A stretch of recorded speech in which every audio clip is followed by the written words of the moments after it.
The House will come to order. Members, please register.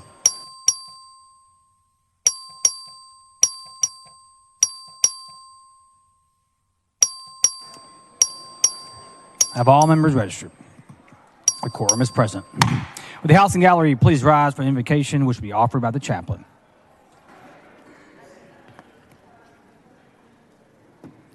Lord, would the gallery please rise?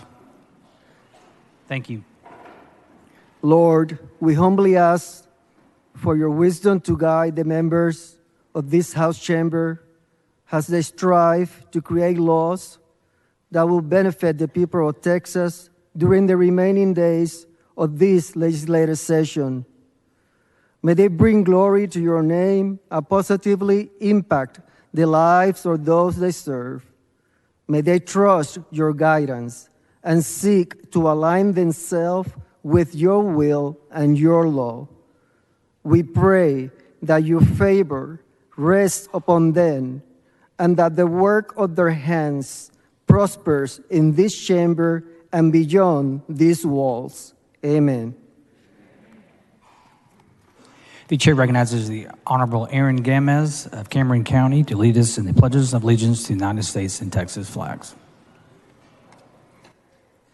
Thank you, Mr. Speaker and members. If you'd please join me in honoring our great nation. I pledge allegiance to the flag of the United States of America and to the republic for which it stands, one nation under God, indivisible, with liberty and justice for all. Honor the Texas flag. I pledge allegiance to thee, Texas, one state under God, one and indivisible.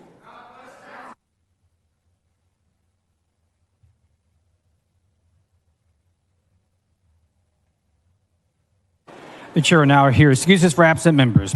Please excuse Mr. Murr because of an illness on the motion of Mr. Holland. Please excuse Ms. Ordaz because of important business in the district for today and tomorrow on the motion of Mr. Morales of Maverick. Please excuse Mr. Sherman for today and the remainder of the week because of important business in the district on the motion of Ms. Collier. Is there objection? Chair is none so ordered.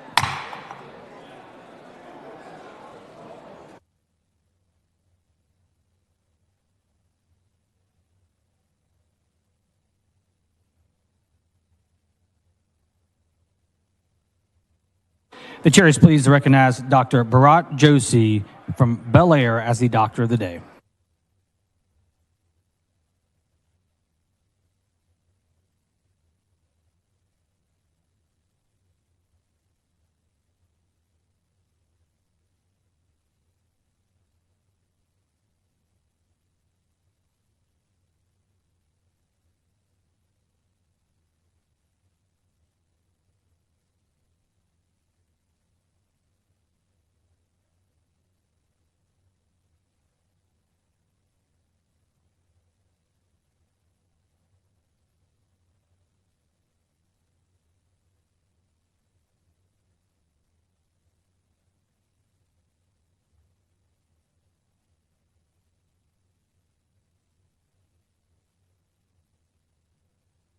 Mr. Metcalf moves to dispense the reading and referral of bills until the end of today's calendar. Is the objection? Chair has none so ordered.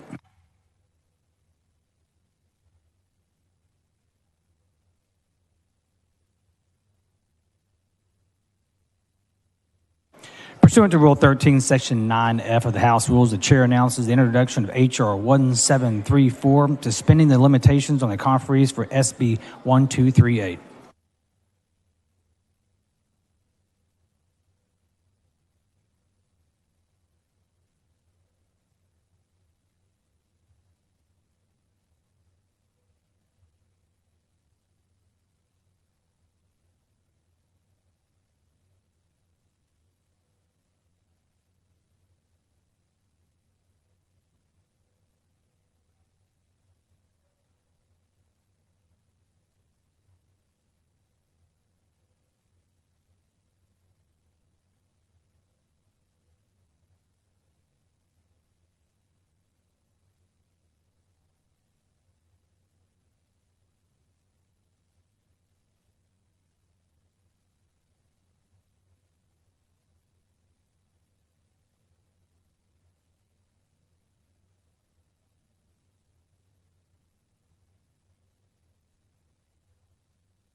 Members, please take your seats. We have 3 memorial resolutions.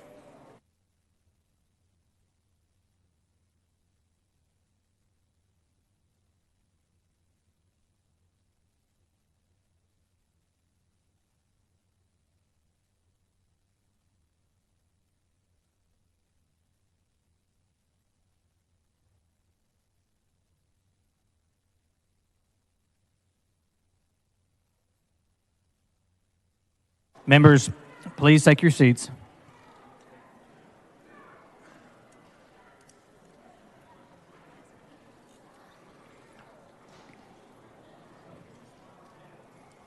The chair lays out the following previously adopted resolution. The clerk read the caption.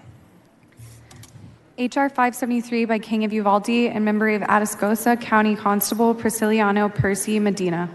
The chair recognizes Mr. King of Uvalde. Thank you, Mr. Speaker. Members, I'm joined by my colleague, Chairman Ryan Guillen, who represented Atascosa County for a long time before I did. But today, we're here for House Resolution 573, a memorial resolution honoring Atascosa County Constable Prisciliano Medina, also known as Percy. Percy Medina was appointed the Precinct 1 Constable of Atascosa County, and for nearly 2 decades, he served his fellow citizens with dignity and respect, always greeting people with a smile, a handshake, and a kind word. He earned an associate's degree at St. Philip's College, and he taught at Palo Alto College, where he started a scholarship program for families in need. After his passing, the Medina family continued the scholarship program in his honor, and this year they distributed $49,000 in scholarships. And today, with us in the House Gallery are his wife, Roberta Ann Medina, his daughter, Erica Mitchell, and her husband, Tom, along with their 3 sons, Joseph, Andrew, and Samuel, his daughter Priscilla, and her son Lucas Castillo, his son Gabriel Medina, and his wife Brittany, his son Mark Medina, and his daughter Emery, affectionately known and nicknamed Grandpa's Queen by Percy before his passing. Ladies and gentlemen, please join me in a moment of silence to honor Prisciliano Percy Medina. Members, please rise for a moment of silence.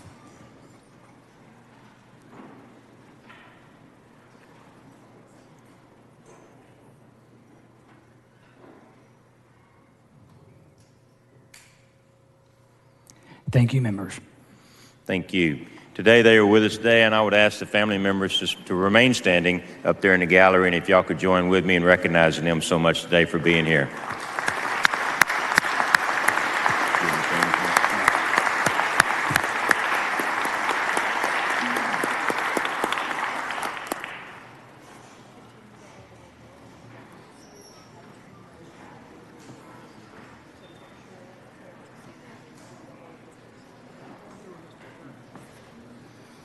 The chair lays out the following previously adopted resolution. The clerk read the caption. H.R. 1192 by Paul in memory of Thora Brigance Payne of Webster. The chair recognizes Mr. Paul. Thank you, Mr. Speaker's members. Today I want to honor a lady from our district that was well known in our community. She's the mother of a well-known activist in our area that's done tremendous amount of community service. Her name is Thora Brigance Payne, was born to Theodore Brigance and May Couch Brigance on June 16, 1925. She graduated from Wellman High School in 1943, where she met the love of her life, Sergeant Vernon C. Payne. He joined the American war effort while Thora attended Texas Tech University, where she waited for his return. They married on September 15, 1945, and spent 57 years together, raising 2 children, Kippy and Doak, until his passing in 2002. The newlyweds moved to Andrews, Texas, where Vernon coached the high school basketball team and Thora ran the little shop at Children's Clothing Store, while also staying incredibly involved in her children's lives. The family later moved to Waco, where Vernon worked for Waco ISD, and Thora became an officer in the Lake Waco Golf Association and the Central Texas Women's Association. Through her optimism and generosity of spirit, Thora Payne brightened the world for all who were fortunate enough to know her, and she will always be a treasured place in her heart. Kippy is a good friend of mine and Ed's, and a A lot of y'all might know Kippy. Her former husband was a member of the legislature, so Kippy was still a foundation at the ladies' events and still stays involved with that organization. She does quite a lot of work at our Rotary, our organizations back in our community. So we just wanted to tell you, Kippy, that we're sorry for y'all's loss. Thank you for what you've done. Representative Thompson's here with me that knows Kippy very well, and Representative John Bryant, who served with your husband. So, Mr. Speaker, I just want to say thanks to the family up there. Y'all stand. Kippy's here with her daughter, her son-in-law, and her 2 of her grandchildren, who was one of the page today.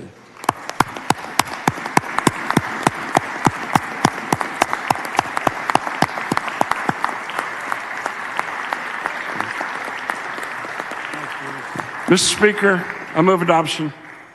Members, please rise for a moment of silence.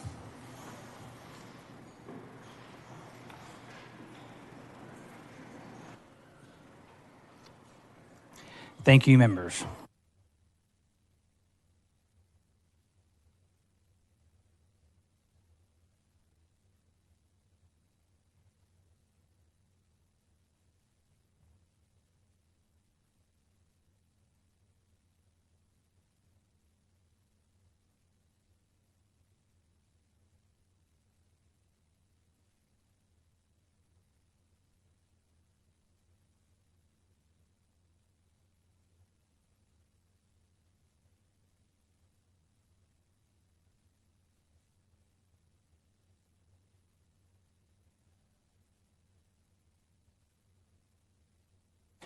Is Mr. Cassell on the floor of the House?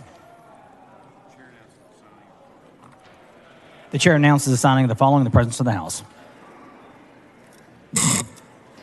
HB 567, HB 796, HB 1602, HB 1755, HB 1772, HB 1809, HB 2755, HB 3007, HB 3060, HB 3437, HB 3507, HB 3731, HB 4422, HB 4553, HB 4964.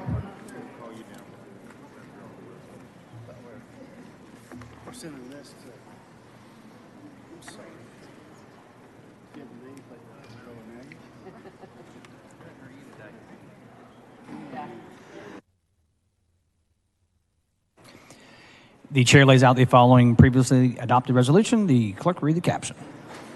HR 1303 by Cassell, honoring the inaugural graduating class of the Aggie Achieve program. The chair recognizes Mr. Cassell. Thank you, Mr. Speaker. Members, before we begin, will the inaugural class of Aggie Achieve please stand in our gallery?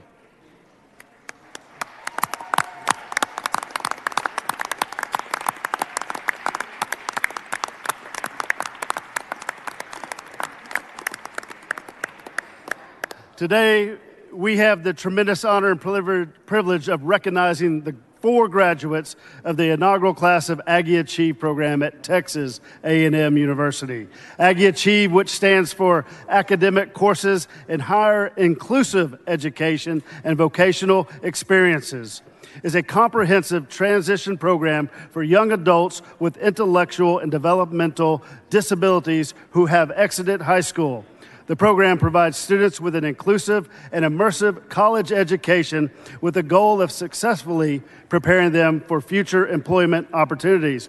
When Texas A&M landed the program in the fall of 2019, it became the first university in Texas to introduce a higher education initiative of its kind for young adults with intellectual and developmental disabilities. Joining us in the gallery this afternoon are 4 members of the inaugural class of Aggie Achieve, having graduated just last week.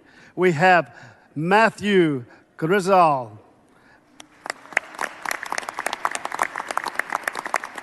Miguel Gonzalez, Courtney Osborne, and Lexi Villarreal.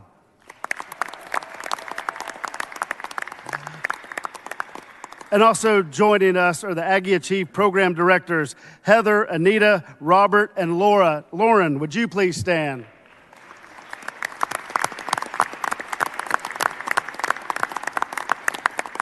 Members, please join me in congratulating our graduates for their hard work and dedication, and extend our sincerest best wishes as they embark on the next exciting chapter of their lives. Congratulations to the class of 2023. God bless and gig 'em.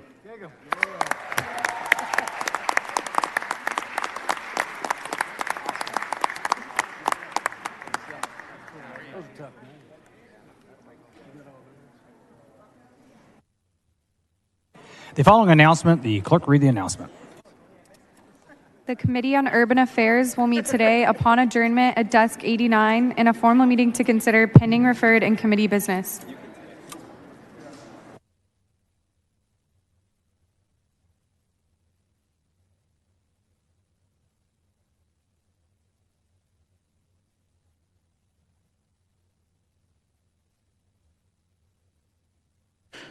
Chair lays out the following previously adopted resolution. The clerk will read the resolution. HR 1208 by Longoria, honoring Eric Molina for his achievements in professional boxing. The chair recognizes Mr. Longoria to explain the resolution. Thank you, Mr. Speaker and members. It's my honor today to recognize a Texas and Rio Grande Valley hero, Eric the Drummer Boy Molina, a two-time world heavyweight title challenger who has boxed professionally in 7 different countries. The Drummer Boy is one of the second Texan in the last 30 years who has challenged for the world heavyweight title. The other is George Foreman. Throughout a successful and accomplished career, he has embraced the underdog role. And over his 16-year career, he has captured the World Boxing Council Latino Championship in 2009, the WBC U.S. Heavyweight Championship in 2011, the WBC North American Boxing Federation Championship in 2013. As tough as he is in the ring, he's even tougher outside of it. He graduated from Lyford High School in 2000 and earned a bachelor's degree and master's degree in special education from the University of Texas at Brownsville. Throughout his boxing career, he has worked as a special education teacher in Edinburgh CISD and assistant director of Parks and Rec for the city of Edinburgh. He enjoys speaking and presenting his art of bouncing back mentality perspectives with schools, university groups, and youth of all ages. Members, please help me recognize Eric the Drummer Boy Molina, and he is joined in the gallery today by Debbie, his sister, and his parents, Ricardo and Debbie from South Texas. Thank you and welcome to your house. Want to say something or not?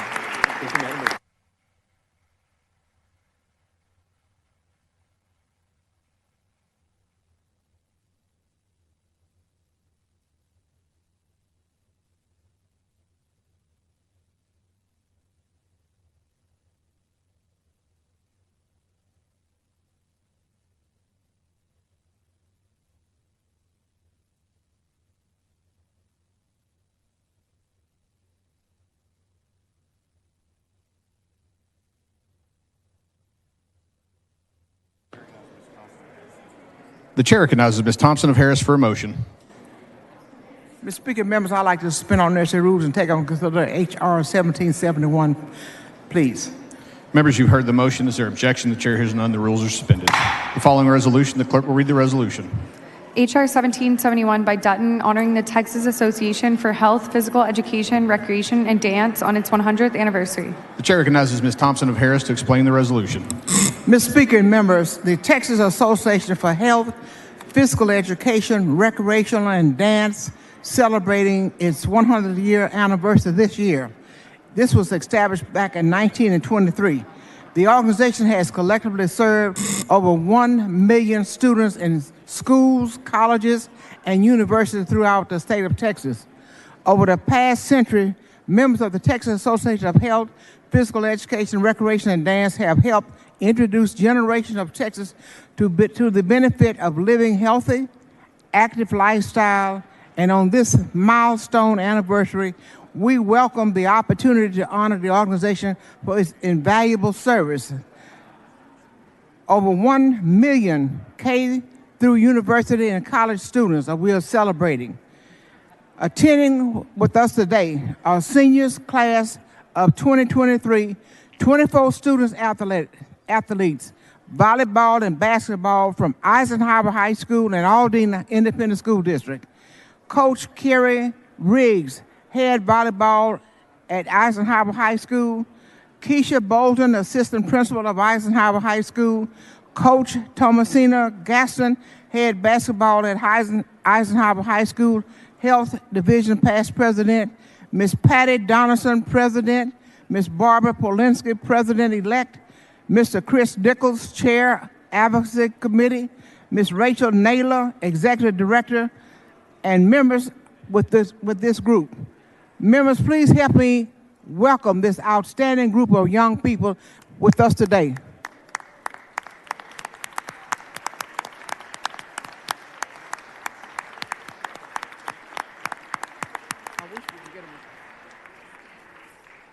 Move passage.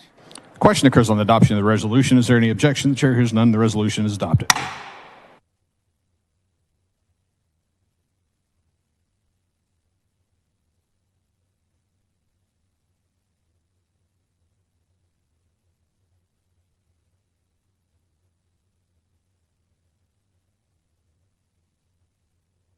The chair recognizes Ms. Click for a motion. Thank you, Mr. Speaker. I move to suspend all necessary rules to take up and consider H.R. 1545. Members, you've heard the motion. Is there objection? The chair hears none. The rules are suspended. Following resolution, the clerk will read the resolution. H.R. 1545 by click, recognizing the IgA Nephropathy Foundation and its ambassadors for their work in the fight against IgAN. The chair recognizes Ms. Click to explain the resolution. Members, IgA neuropathy is also known as Berger's disease, although it's considered rare, is the most common form of primary kidney disease or an inflammation of the kidney caused by an immune response. IgA neuropathy is categorized as a rare autoimmune disease in which the body's own immune cells attack the kidneys. This affects approximately 150,000 people. Thus, it's classified as a rare disease. Most of the patients are affected in their adolescence to those in their 20s to 30s, but it can present at any age and is more common in Caucasians and Asians. Information from the IgA Neuropathy Foundation is being distributed to your offices today in order to improve education and awareness. Today, we bring awareness to this disease on the second annual IgA Neuropathy Day by recognizing in the gallery Ariana Barton. After multiple tests and various trips to the doctor, Ariana was finally diagnosed last fall. Rachel Faith. Rachel is here today because her mom has already given her a new kidney. Rachel's IgA neuropathy is such that her kidneys are again experiencing damage, and she may need another. Members, please take your conversations outside the rail. And she may need another kidney transplant. Unfortunately, that experience is not uncommon with this disorder.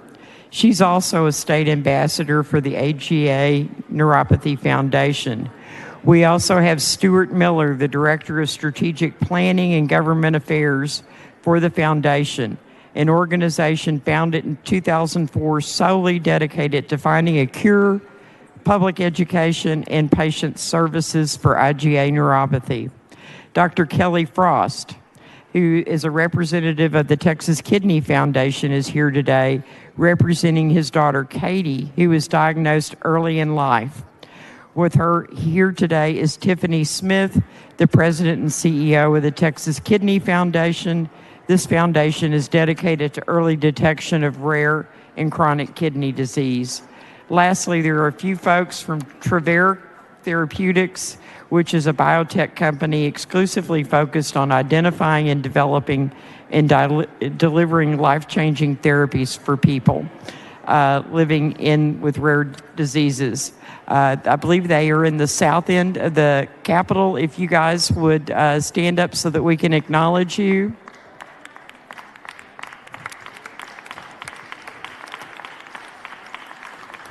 Thank you for being here today to your Texas Capitol. I move adoption. Question occurs on the adoption of the resolution. Is there objection? The chair hears none. The resolution is adopted. Chair recognizes Ms. Click for a motion.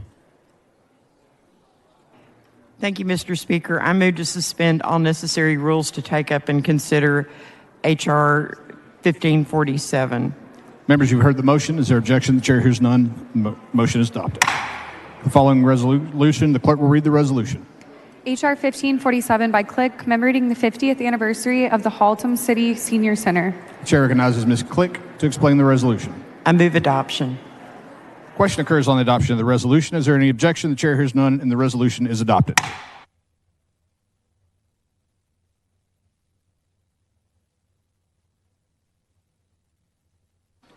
The chair recognizes Ms. Click for a motion.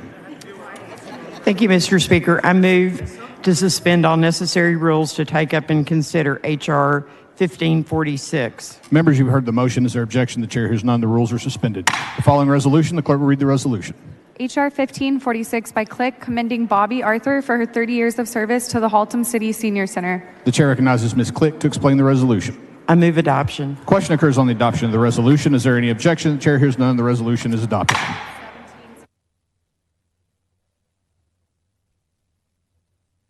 The chair recognizes Ms. Click for a motion. I move to suspend all necessary rules to take up and consider H.R. 1763. Members, you've heard the motion. Is there objection? The chair hears none, and the rules are suspended. The following resolution, the clerk will read the resolution. H.R. 1763 by Click, commending Denise Jones for her 50 years of service to the Birdville Independent School District. The chair recognizes Ms. Click to explain the resolution. I move adoption. Question occurs on the adoption of the resolution. Is there any objection? The chair hears none, and the resolution is adopted. The chair recognizes Ms. Click for a motion. I move to suspend all necessary rules to take up and consider H.R. 1769. Members, you've heard the motion. Is there objection? The chair hears none, and the rules are suspended. The following resolution, the clerk will read the resolution. H.R. 1769 by Click, congratulating Jimmy Perdue on his retirement as Chief of Police and Director of Public Safety for the City of North Richland Hills. The chair recognizes Ms. Click to explain the resolution. I move adoption. Question occurs on the adoption of the resolution. Is there objection? The chair hears none, and the resolution is adopted.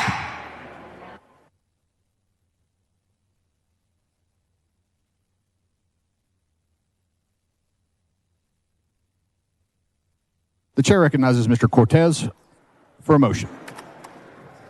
Thank you, Mr. Speaker. Members, I move to suspend all necessary rules to take up and consider House Resolution 1478. Members, you've heard the motion. Is there objection? The chair hears none. The rules are suspended. Following resolution, the clerk will read the resolution. H.R. 1478 by Compost, congratulating Jenny Shepard on receiving the 2023 TexPAC June Bratcher Award for political action. The chair recognizes Mr. Cortez to explain the resolution. Thank you, Mr. Speaker. Members, we're fortunate today to recognize Jenny Shepard on receiving the 2023 TexPAC June Bratcher Award for political action. And I believe she's here in the gallery. Oh, there she is. Thank you for being here. TexPAC was established in 1962 to support candidates at the local, state, and federal level who champion the work of physicians in their communities. And every other year, the organization presents the June Bratcher Award to individuals who have demonstrated a strong commitment to the organization's mission. Jenny Shepard was the recipient of the award this year due to her grassroots advocacy and volunteerism. She has helped support members of the Texas medical community and their patients through political education and activism. Ms. Shepard serves as the Vice President of Legislative Affairs for the Texas Medical Association Alliance, is a member of the American Medical Association Alliance, and has held a number of leadership roles within the Bexar County Medical Society Alliance as well, including President and Scholarship Chair. Ms. Shepard joins us in the gallery once again, and once again we congratulate you on your award, and we want to join you in celebrating your recognition. Congratulations, Ms. Shepard. Mr. Speaker, I move adoption. The question occurs on the adoption of the resolution. Is there objection? The chair hears none, and the resolution is adopted.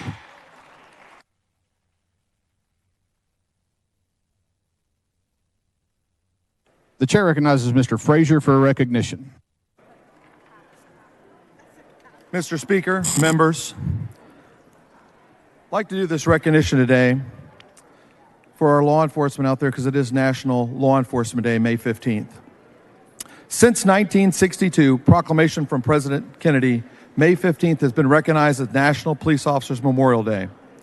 The calendar week in which May 15th falls on always recognize National Police Week. Today, we gather to honor the brave men and women who made the ultimate sacrifice in the line of duty. The Texas Police Officers Memorial stands on our Capitol grounds right outside of that northeast corner and memorializes over 2,000 police officers of the state of Texas who have lost their duties, lost their lives in performing their duties. Several dozen of these men are mine. Several of them come from where I come from. Every name engraved on that memorial represents a life that was dedicated to serving and protecting our communities. They put their lives on the line each day, facing danger without hesitation. Their courage and their selflessness inspires us all. We must remember the families left behind, the spouses, the children, the parents who bear the immense pain of losing a loved one. Today, we offer them our unwavering support and gratitude. We assure them that their loved ones' sacrifice has not gone, has not been forgotten. To our officers currently serving, we stand beside you. We see your dedication, sacrifice, and your commitment of upholding justice. Your work tirelessly keep us safe and often underappreciated. We are grateful for your service. This National Police Officers Memorial Day, let us remember the fallen officers, the honor of their legacy by upholding and honoring the values they hold dear. Today, we can create safer communities and foster a society built on respect, compassion, and unity. God bless our first responders. Thank you, and back the blue. Please excuse Ms. Campos because of important business in the district. On a motion of Ms. Garcia.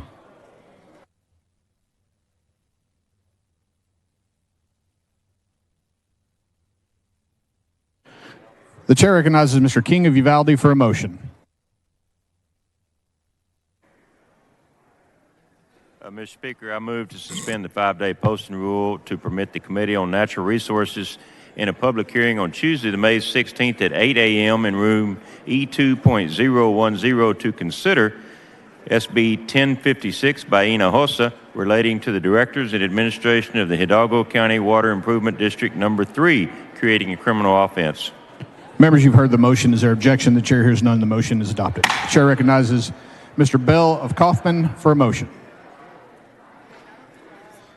Mr. Speaker, I move to set a local consent and resolutions calendar for 9 a.m. Friday, May the 19th.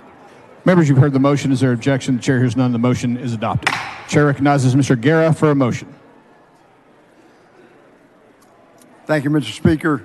I move to set a congratulatory and memorial resolutions calendar for 9 a.m. Friday, May 19th. Members, you've heard the motion. Is there objection? The chair hears none, and the motion is adopted.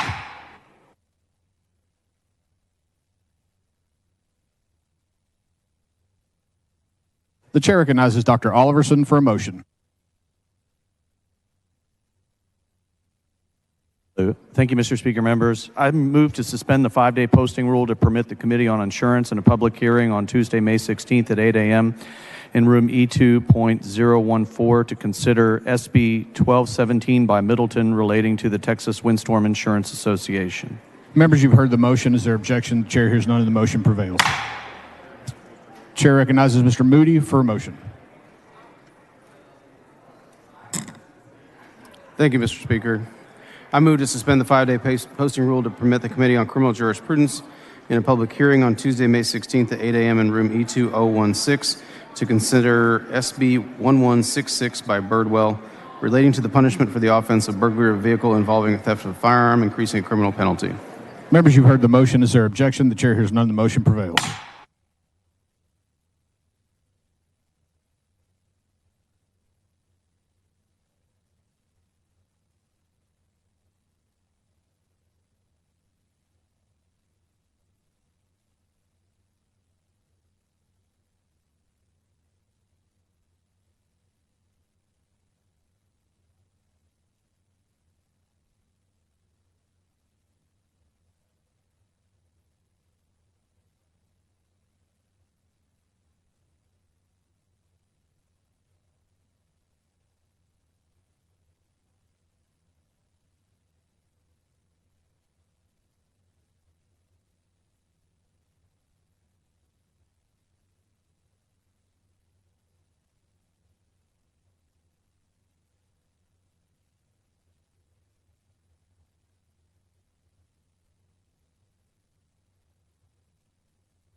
The following announcement, the clerk will read the announcement.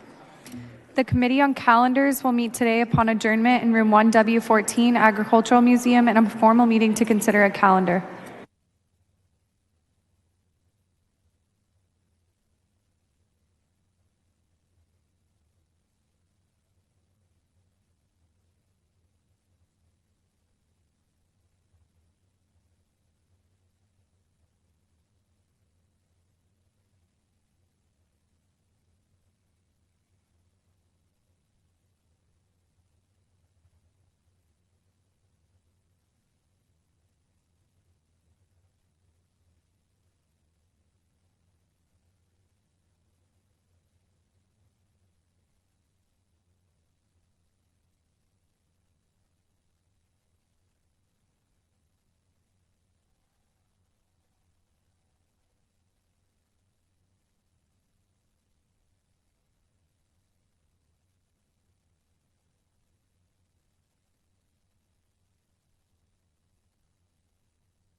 The chair recognizes Mr. Burns for a motion.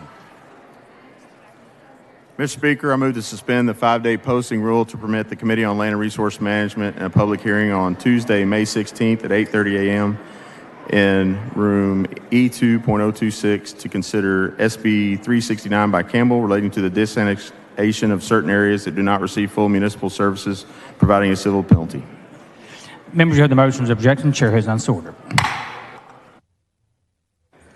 Members, we are about to go on today's calendar.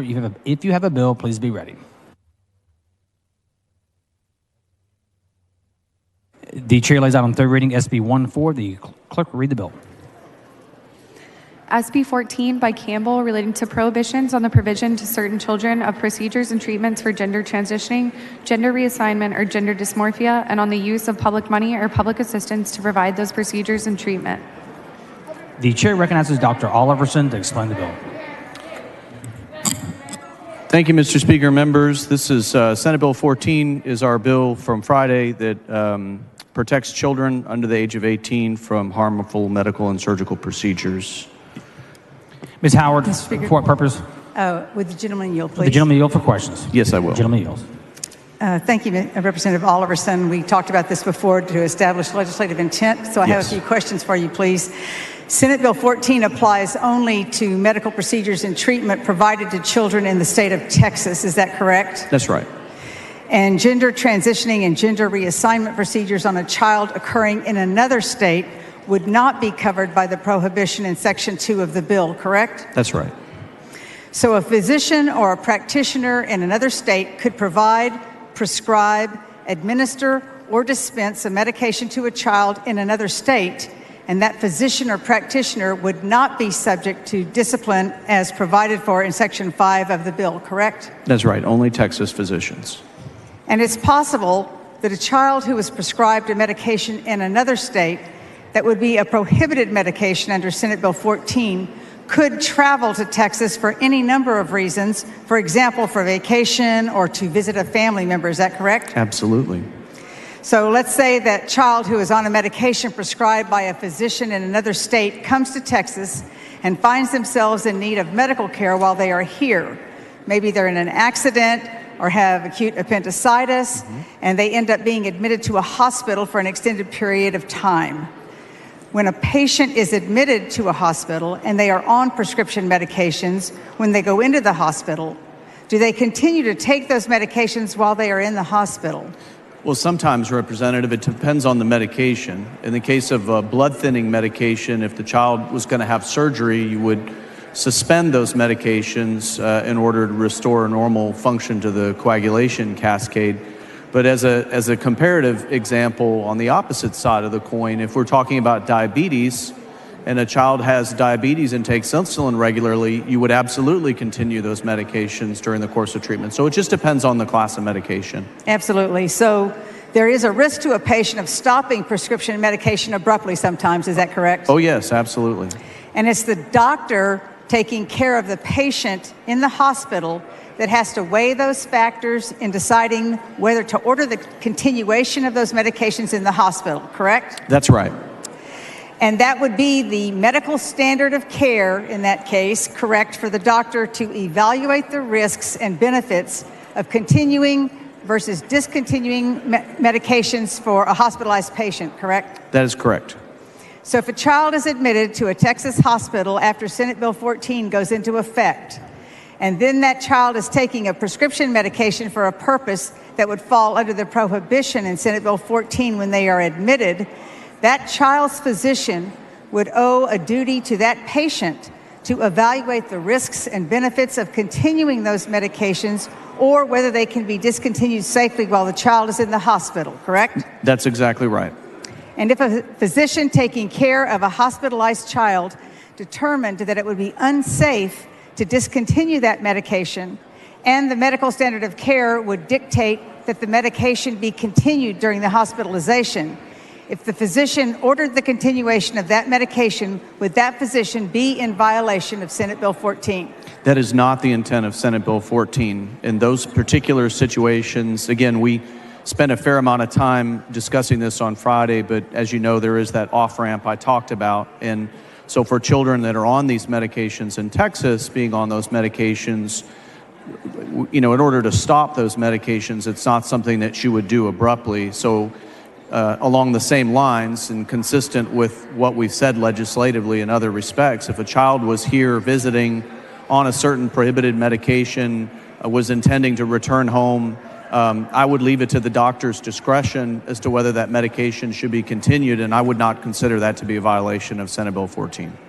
And likewise, the hospital pharmacist filling the medication order and the nurse administering it, each on the order of the physician, would not be in violation of Senate Bill 14. Is that correct? That's right. They would all be similarly protected. Thank you very much for that. Mr. Speaker? Ms. Howard, for what purpose? I move that the exchange between myself and Representative Alderson be reduced to writing and placed in the journal. Members heard the motion to object, and the chair has none so ordered. Thank you. Mr. Rosenthal, for what purpose? Would the gentleman yield for a couple of questions? Would the gentleman yield for questions? Yes. The gentleman yields. Thank you so much, Doctor. We've had a lot of conversation about this bill, and I want to address a certain portion that's on page 3, lines 15 to 26. Are you aware that this bill carves out, that section carves out the intersex children? I'm sorry, what lines are you referring to? So let me start out this way by saying the premise of the bill altogether is because you want to disallow gender assignment surgery on young children. Is that correct? So part of the bill, a large part of the bill disallows that type of surgery. Yes or no, please? I'm sorry, Representative. I'm not following you. Is it a problem hearing, or you don't understand I'm the not question? understanding your question. I mean, I think you're looking at our section here under exceptions where we're talking about abnormalities of human development and children that are born with chromosomal abnormalities or ambiguous genitalia is the correct medical term. So we're talking about these are commonly referred to as intersex children, non-binary or non-conforming. Yes? I think the medical term is ambiguous genitalia, yes. Very good. Okay, so this bill specifically allows surgery on infants that are born this way. Yeah. Is that true? That's right. That's correcting an abnormality. So if the premise of the action, if the premise of the bill, if the premise of the law that you're forwarding here today on third reading is to disallow gender assignment surgery on small children, why are we carving out this section? Why are we carving out? Because these are genetically verifiable abnormal conditions, Representative, and I think it's a inappropriate comparison and a far cry to say that when we're talking about doing surgeries on someone born with an abnormality that results in an anatomical variant, an abnormality, that's a far cry from doing surgery on somebody with completely normal anatomy. So your characterization of this is an abnormality because it's a relatively small percentage of births. Because in most cases it's genetically so who decides, verifiable. Let me ask you this question then.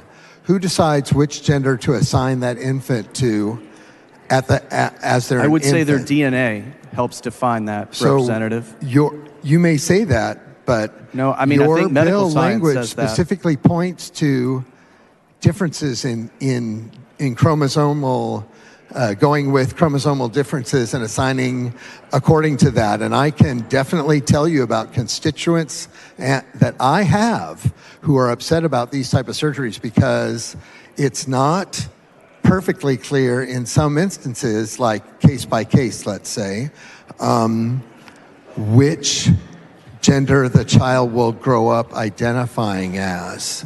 And so the voice that I want to bring to you today is the voice of the ones who have had their gender assigned at infancy and live a lifetime of regret and resentment because those type of surgeries are not reversible and they grew into an identity not consistent. So let me ask you this. Does your bill make an exception for surgeries performed on intersex?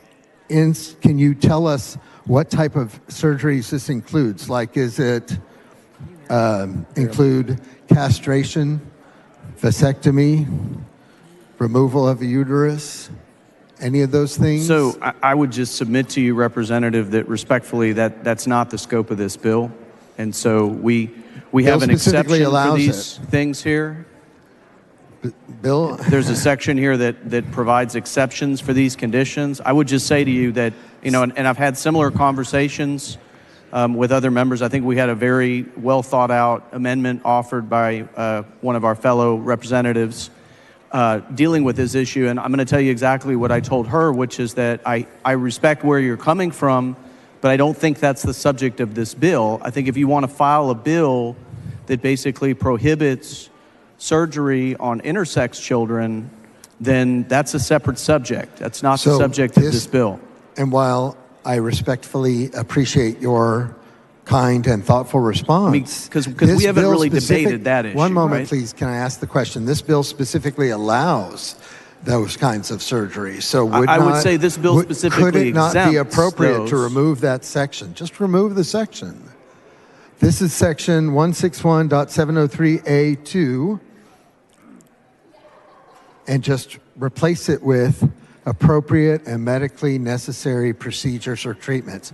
The part where you're calling out the indeterminate, the androgynous or intersex, non-binary, I assert, subjects these children to gender assignment surgery when some will grow up and wish that they could have had a say once they get to the point in their life where they understand what's going on. I think what you'll find in this area is that although there may be circumstances like what you described, the vast majority of these cases are situations where it is much easier for a child to be one gender than the other gender as they grow up. I will give you a classic example.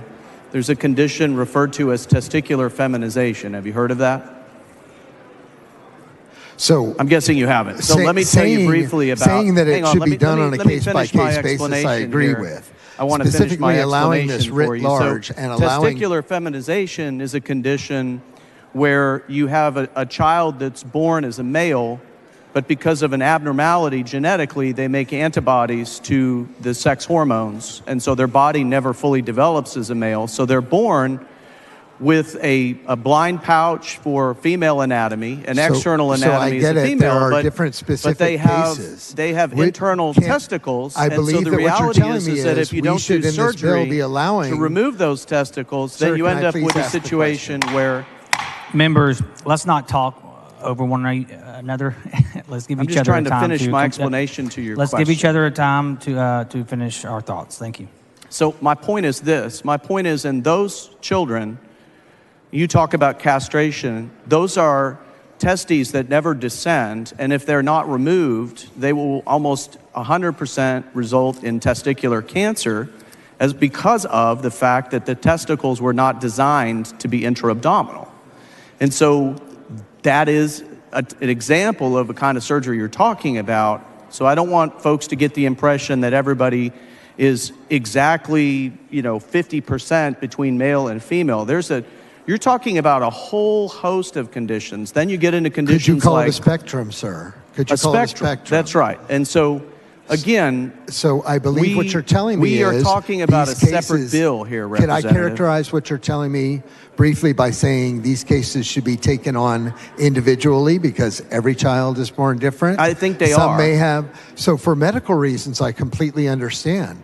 But if there's nothing in here that requires medical reasoning, that requires a solid medical reason for that. And so I believe it leaves it open to the discretion of doctors and parents. And so you're actually allowing gender assignment surgery in this I hear bill. what you're saying, and I would just say respectfully again, if that's how you feel, I'd suggest that you file a bill that deals with that particular So I can subject. assume the answer to whether you would take a friendly amendment on this is no. I think the bill is complete as is, Representative. And so you're going to carve out this section, and that's fine. I get it. Thank you for your Okay. time. I appreciate it. Yes, sir. Ms. Goodwin, for what purpose? Will the gentleman yield for a The couple gentleman yield for questions? questions. Gentleman yields. So, Dr. Oliverson, do you anticipate that this bill will have an adverse impact on adolescent care in the state? Actually, I think it refocuses it on mental health care, which is what we should have been focused on, and where other countries now are moving that are kind of have sort of seen all the research, weighed it all, and said, you know what, this isn't working. Let's focus on mental health. Let's set these treatments aside until such a time as a person reaches the age of majority and we know that they're in a position to make an adult decision. That's essentially what we're doing here. So no, I don't think it will impact adolescent health negatively. And I wasn't just talking about transgender adolescents. I'm actually talking about all adolescents. Okay. And are you aware that since this bill has come before us, several adolescent care doctors have left Dell Children's Hospital? I am not aware of that, Representative. I know I think there's an investigation of some kind there, but I don't know the details of it. So over the weekend, we got communication from a constituent who has a child has a doctor at Dell Children's, and I'm just going to read part of it. Our pediatrician is no longer with Ascension as of May 5th, but the doctor's photo is still on their website as taking new patients. We were called and told our son was no longer with Ascension and would not be connected to other pediatricians in their network. Now, this is not a transgender child. This is just a child with a concussion that needs a doctor's help. The other issue is that our child, prior medical records were gone from the system. Anyway, she goes on, but... Wow, I think that's a HIPAA violation, actually, to abscond with a patient's medical records. And I'm sure that there will be further investigation into this. I hope so. It's very concerning. I'm extremely concerned about the health care of all adolescents in Texas, with the concern that doctors are facing that, they don't want to get in trouble, and we keep telling them what they can and can't do, and sometimes there are gray areas. I just wanted to express that and hope that perhaps we can do something to address that. I understand your concerns. Trust me, as a licensed physician in the state of Texas, it's very important to be familiar with what the Medical Practice Act says. And so I hear where you're coming from. I appreciate it. Thank you. Mm-hmm. Mr. Speaker, Ms. Flores. will the gentleman yield for a question? The gentleman yield for a question. Of course. Hi, Dr. Oliverson. Last week, when we took this bill up on second reading, I offered an amendment that would take care of the situation that Representative Goodwin just is speaking about doctors feeling concerned or confused about whether or not, and I'm talking about mental health professionals can be confused. And it was a very simple amendment that would clarify completely that it only related to this bill would only relate to doctors that are actually doing surgeries or prescribing medications. Would it not be simple enough to accept that very simple amendment that would try to get rid of some of this confusion? I think it's very clear as it is, Representative. We draw a bright line between medicines and surgeries and mental health for children under the age of 18 experiencing gender dysphoria. That's crystal clear. Well, I still think that there are medical professionals who will be concerned and will not want to deliver certain services just because it may not be as clear as you think it is. The same thing has happened in instances, and as I mentioned, reproductive health as well. Doctors are afraid to cross lines because they don't know where the lines are. So I would implore you to reconsider and consider taking that very simple amendment that does nothing to change what the bill is intended to do, but will at least clarify for medical professionals who may be afraid to put their licenses at stake. So I would really, really ask you to consider.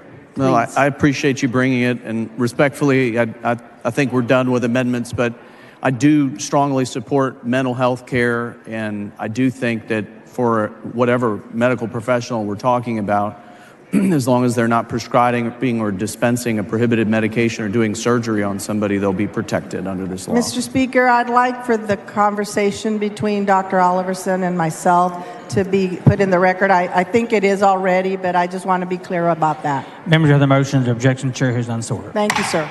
Thank you. Move passage. Oh, Mr. Tallarico, for what purpose? Will the gentleman yield for The gentleman yield for questions. sure. Thank you, Dr. Oliverson. In the bill analysis, it states there are no high-quality long-term studies demonstrating the efficacy and safety of gender modification. Is that correct? I believe that is correct. And in a committee hearing, you stated there is no high-quality scientific evidence that hormone therapies, puberty blockers, or surgery help children overcome gender dysphoria. Does that sound correct? That is what the systematic reviews indicate. So I have an amendment that would sunset this bill if HHSC determines that there are high-quality long-term studies demonstrating the efficacy and safety of this health care. Would you accept this amendment? I would not, Representative, but I think to your point, if that day comes, then I think it's time to file, excuse me, I'm sorry. We can certainly file a bill, and I'd be happy to work with you on it if the evidence points in that direction, but I don't believe that it will. So if the entire justification of this bill is that the science is not settled, why would we not sunset the bill if the science is settled? I mean, respectfully, Representative, we pass bills all the time without sunsetting them because we know we can always come back as a legislature and we can change the law. And Gentleman's so time's expired. I would just say to you, Mr. Speaker, Mr. Tallarico, for what purpose? I'd like to move to extend the gentleman's time. Members, you heard the motion's objection. There is objection. Division vote. Vote yes to extend the time. Vote nay to not extend the time.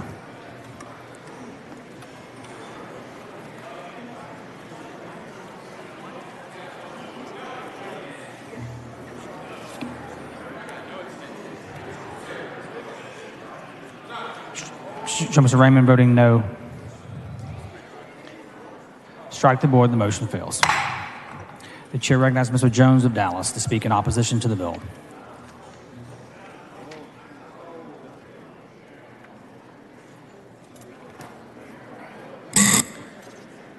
Members, I think we can agree that we become public servants because we want to help people, to address issues impacting our community, and to make Texas a better place for the next generation of Texans here and now. This body has the sometimes impossible task of tackling topics that representatives feel very strongly about and often disagree on. Today, we are debating whether we can trust parents to decide what health care is right for their children and risk setting a dangerous precedent that the Texas government will step in and dictate the choices and lives of Texans simply because we haven't taken the time to understand them or we disagree with their decision. As this bill has moved, we have heard from the voices of thousands of people across Texas who oppose this legislation. In fact, as a member of the Public Health Committee, we heard during the committee over 3,014 people formally register a position. The overwhelming majority, 2,900, oppose this bill. Building to this day, thousands more continue to share their opposition to this bill. We have seen the anguish of parents desperately begging us to listen, to have compassion, to open up your hearts and try to begin to understand that their children are just that, children, and that together they are doing the best they can to navigate with the experts, endocrinologists, physicians, and mental health professionals. And instead of deliberation, respectful conversation, and active listening, we silenced the voices of over 400 people who showed up to testify against this bill, centering only invited and priority testimonies. We heard the horror stories of what happens when physicians do not follow best practice standards of care. We highlighted the stories of people who were flown in from other states instead of Texans who spent all day at the Capitol for a chance to share 2 minutes of their truth. I saw parents crying, constituents huddled together, comforting each other, and felt so much righteous anger. We cut off testimony for the mental health of our committee, but worried none about the mental health impact of our constituents. When peaceful protests broke out in this gallery, we not only closed the gallery, we removed those voices of opposition from the Capitol completely, and then took it a step further when members of this body posted nude photos of transgender people continuing to dehumanize the people we are here to serve, Texans. That decision, along with the interference into the private lives of Texans, is out of step with how we should treat each other and how true Texans value small government, privacy, and liberty. Your decision to either support this bill or to vote no is a matter of life and death. I know many of you have tried to minimize this reality, but let me be very clear. This is not a hyperbole. This is not unfounded fear. In 2021, a few weeks after Arkansas became the first state in the U.S. to ban health care for trans adolescents, this body received a letter from a Texan. She was a practicing physician in Arkansas overseeing the health care of transgender young people. She treated over 200 patients, none of whom attempted to take their lives while in her care. It wasn't until the passage of the bill that the doctor who wrote this letter began to receive a deluge of calls from families reporting that their children began to demonstrate suicidal ideations. 5 young people attempted to commit suicide weeks after the passage of the Arkansas bill. A 6th child took 100 pills and cut their wrists so deeply that several hours of surgery were required to repair these wounds. No young person should feel this hopeless. No young person should feel this alone, and no young person should feel the weight of their state government being used to limit their happiness, to rob them of their authentic futures. But this is what bills like this does.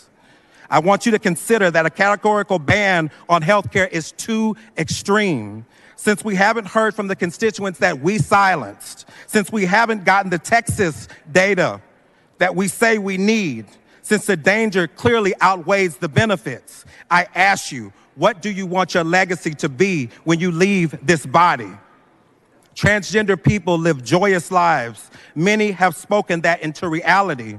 Had we allowed them, you would have heard from Leslie from Frisco, who shared that she transitioned many years ago and have faced her shares of challenges, but none of them have dimmed the joy that she feels every single day at being able to live an authentic life. She has no regrets.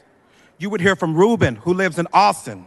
Since obtaining age-appropriate health care based on best practices, standards, and with the support of their entire family, friends, and religious community, our daughter has flourished.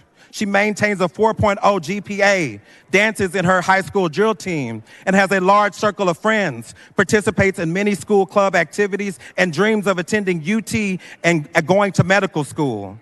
It is ludicrous, ignorant, and hateful to think that parents of transgender children have had some sinister agenda. No parent has ever woke up. Members, please take your conversations outside the rail. No parent has ever woke up in the morning thinking, how can I make my child more vulnerable, more marginalized, more stigmatized, more of a target to this body? When we took the oath to serve the people of Texas, we swore to preserve, protect, and defend the Constitution to the best of our ability. And yet, during this session, when a constituent asked, what about my constitutional rights? They were told, this isn't about the Constitution. This isn't about the Constitution. Then what are we doing here? When we deny the voices of Texans, we are breaking our oath. We become liars. We become the problem, and we put people in harm's way. Today, I urge this body to remember what you swore to do, to remember what inspired you to service, and to remove the blinders of disinformation and hate. We must do better, not just for Texans, but for humanity. Please vote no on this bill. The chair recognizes Ms. Weiner to speak in opposition to the bill. Mr. Manuel, for what purpose? Mr. Speaker, can I make a request to have all of the comments on SB 14 today for third reading reduced to writing and placed in the journal? Members of the motion, objection, the chair has none so ordered. The chair recognizes Ms. Weiner in opposition to the bill. Mr. Speaker, members, I live in and represent the Dripping Springs Independent School District. And in 2017, when I joined that community, they were in the middle of a very heated conversation around one third grade girl and which bathroom she was allowed to use. I watched the Dripping Springs community, which is about 60% Republican, wrap their arms around that family and that little girl, keep her identity protected, keep her name out of the newspaper, and make sure that that school board supported her being able to use the bathroom of the gender that every single one of her friends knew her as. I watched that conservative-leaning community protect her and protect her vigorously. Local advocates formed a group called One Tiger, Many Stripes after the tiger mascot, and it's something that gave me so much faith in my community to watch them refuse to let that one third grader become just a talking point, just a linchpin for a culture war in their community. Members, that little girl and her family don't live in Texas anymore. They left last year. They moved to a state that's more supportive of trans children. And that's a pattern we are seeing right now over and over and over again. When I was a little girl, I was real close with my dad. I was his oldest. And what he would always tell me whenever I was having a hard time is he'd say, "Erin, I would walk across Texas for you." And there would be various embellishments of that. You know, I would walk across Texas in 110-degree heat across burning sand for you. I would walk across Texas barefoot over broken glass for you. But that was always the pattern. That was how my dad told me he would do anything if it would protect me. Members, what Texas families are having to do right now to protect their children isn't walk across Texas, it's walk out of Texas. We have family after family who love Texas, many of whom are multi-generational Texas families, reaching the conclusion that they can't safely raise their kids here because of our actions in this body. I want you to let that sit with you. People are leaving this state because our actions are making it impossible for them to do what they believe is best for their children. I want to take a moment and just address any young people who are watching today who are transgender or questioning their gender identity. You are beautiful. You are loved. You are valued. You alone are you, and the world is better because you are here. There are legislators on this floor, advocates in the gallery, and people all around this state who will keep fighting until Texas, all of Texas, celebrates you and everything that makes you unique the way we do. Members, there are people walking out of our state today. People who love Texas. People who sing along to Deep in the Heart of Texas and Texas, Our Texas, every time they come on, who are having to make a terrible choice. Don't make them choose. Don't make these families walk out of Texas. Vote no.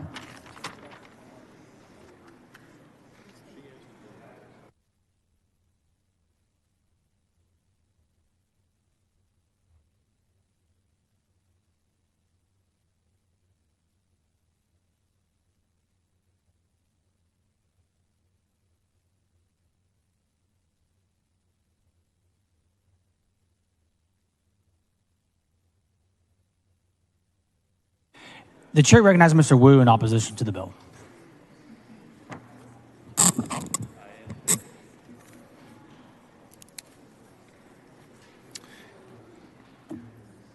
Members, you know, we all we all get asked that question in interviews as a little softball question of, why do you do this? Why are you here? Why did you run?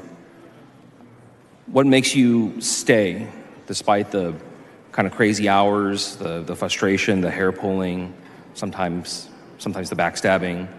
Why do you continue to do this? And we all have sort of like our pat answer that we give. Oh, this is about service and this is about that. You know what answer I really want to give? The answer I really want to give is, I hate bullies. I hate bullies because when I was little, I got bullied relentlessly. See, I'm kind of a tall, big guy right now, but when I was a teenager, when I was a preteen, I was this weird, skinny, short, little Asian kid that maybe to some people looked a little effeminate. Some other people looked like an easy target. But definitely I looked like somebody who couldn't fight back. And so I got my ass kicked on a weekly and sometimes on a daily basis. It happened so many times, I don't even have the ability to separate out all the times when people I didn't even know would just knock me down, would kick me, would punch me. The only one occasion that I actually can recall that was clear to me, that I can recall it because it was separate, was begging them, please stop kicking me in the face. You can kick me anywhere else you want, you can take my stuff, but please stop kicking me in the face, because I would have to explain that to my mom. And I tried to hide it from my parents for a long time. I hid it fairly well, saying that, oh no, I was playing in PE and I got roughed up. I was trying to play football, or I was trying to play basketball, or I fell down. Until the day my mom pulled up to pick me up, and these two much bigger guys were just whipping my ass. I was just on the ground, curled up, and just getting kicked.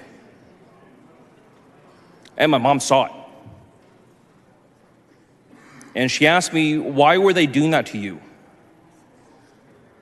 And I said, I have no idea. I don't know who they are. They just came to me and started kicking me.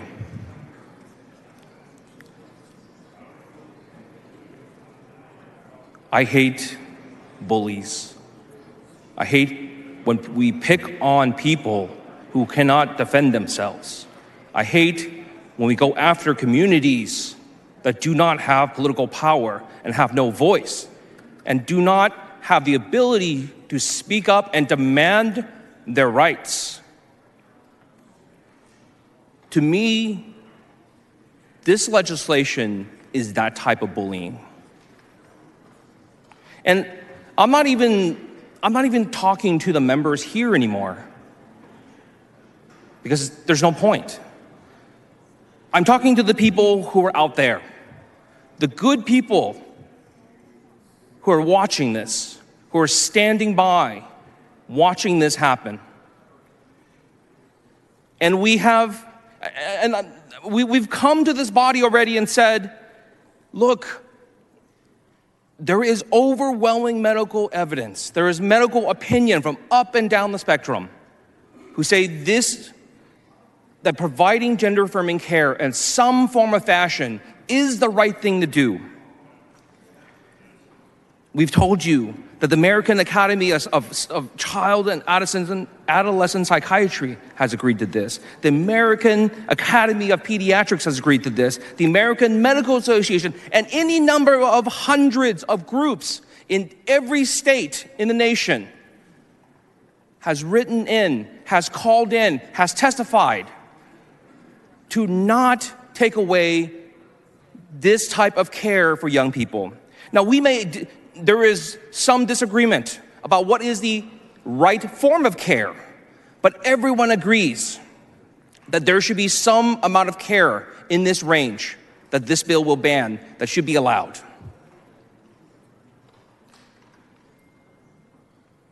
There are thousands of doctors out there. We've told the people here in this room that there are thousands of doctors in the state of Texas and tens of thousands in the United States who have practiced this on a daily basis, who have treated trans kids, who have provided the plan of care, who have gone through this with families. But we don't listen to them. We have told you time and time again that this is a serious suicide hazard. That we don't want to talk about this. And when we had this debate here, we kept saying, well, let's not talk about that. Let's not talk about that. It is undisputed that LGBT people in America, especially youth, have one of the highest rates of suicide in this nation, period. Over 50% of LGBTQ individuals have contemplated suicide. But it gets worse. Of that number, when you break it down, almost 60% of trans youth, of trans people, have contemplated suicide. The rate of contemplation for suicide for cisgendered LGBTQ individuals is only in the 30s. It is because of trans population that LGBTQ suicide ideation is so high. We have told you this time and time again, but we don't want to talk about it because it's uncomfortable. We have tried to come here and say, hey, the party of small government, the party of freedom, the party of liberty, please don't take freedom and liberty away from other people. And nobody listens. We come here, we say we're here to protect kids. But we very carefully ignore the kids themselves who have come to this body, come to this membership and say, we don't want your protection. We don't want your help. And we don't listen to the families who have come here and say, we understand your concern, but we were happy to make our own choices, to listen to our own doctors, to listen to our own psychiatrists and counselors, and make our own choices. This body doesn't care. We've even argued with them, hey, if you really want to protect kids, maybe we should have more kids vaccinated. This body, no. He said, well, if we really want to protect kids and save their lives, maybe we should work on gun control. Nah.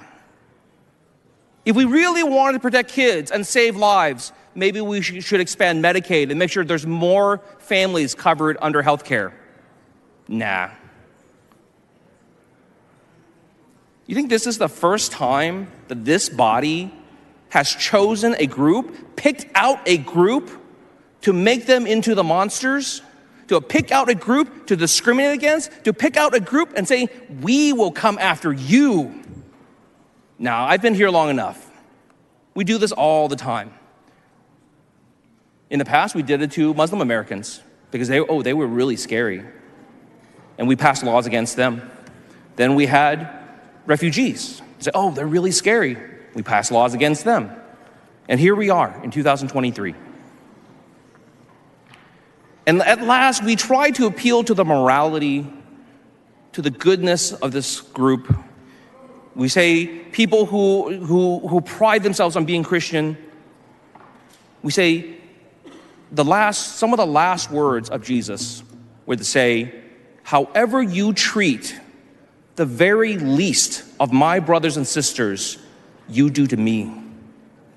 I can think of few people who are the least in our society than the trans youth and the trans individuals of our state. People who are shunned, people who are ridiculed, people who are discriminated against every single day, even without this body. But it doesn't matter. My appeal is not to the people in this room, because everyone's going to do what they think is necessary for politics. My appeal is the people out there. My appeal is the good people who are sitting by and watching this happen day after day, watching this community get kicked, watching this community get punched, watching this community get stomped. At some point, it falls upon others who are standing by to say, no, that's enough. That is enough. Stop kicking, stop punching. And as someone who is not trans, who's not LGBT, but who understands what it means to be harassed and kicked and punched for being nothing other than myself, somebody has to be out there to say, stop.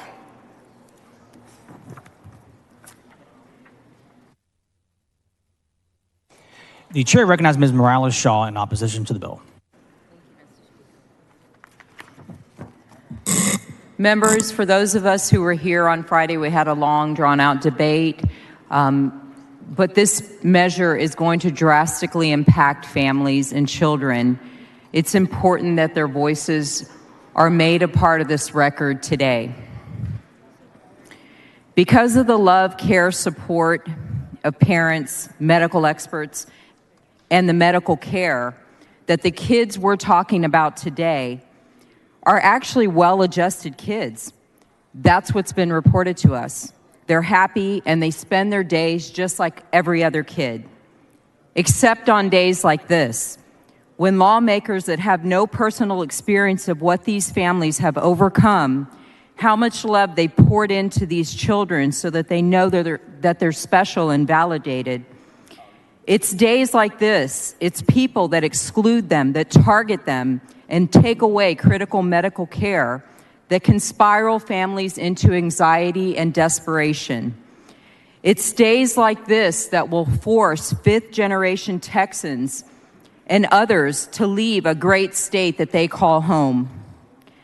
As somebody who spent a lot of years passing and advocating international human rights laws, this feels like a domestic human rights fight here today. This feels like a piece-by-piece eradication of a group of people, just because they don't look like you and they don't think like you.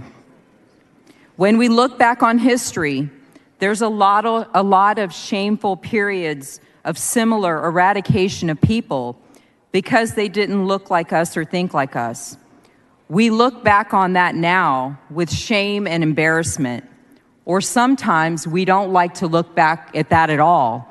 In fact, we like to eradicate that too. There's nothing more precious than a person's freedom and liberty to be who they are, not who we tell them to be. The ruling, governing class here doesn't make us the right class, the better class, the higher class. It just makes us the class with the power at this moment in time.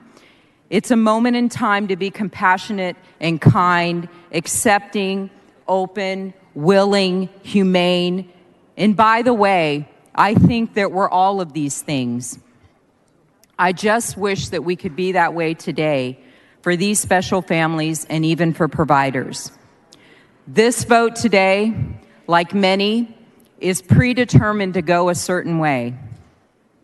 I apologize to all of the families who will be left helpless, desperate, and have already been in tears from this stripping away of parental rights. In closing, I'll just say to these families, what's happening here today doesn't determine your worth. It defines your courage. Continue to be courageous. Continue to be you.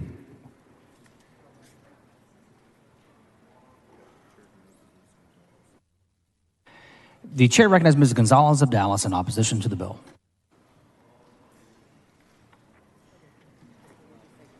Thank you, Mr. Speaker, members. Colleagues, this is a very sad day in this chamber. I'm truly stunned and saddened with the overwhelming grief for what we are doing here, the Monday after Mother's Day. Because we have mothers all over the state who love their kids more than anything else in the world, and they are hugging their terrorized kids today as this body rips away their right to provide health care for their children. By taking this vote today, We are forcing lifelong Texans to flee the state in order to save their children from you. What has Texas become? Not one that protects children, but rather a battlefield. One that stands idly by while our kids continue to be harmed by the very laws this body chooses to pass or those it chooses to ignore. We stand by and do nothing. A state where no child is safe. But stop fooling yourselves. This body does not pass laws to protect children. Why? Because politics continues to outweigh the lives we swore to represent and protect. But make no mistake, SB 14 will harm children. Whether some of you choose to ignore that now or ignore that later. In fact, it already has.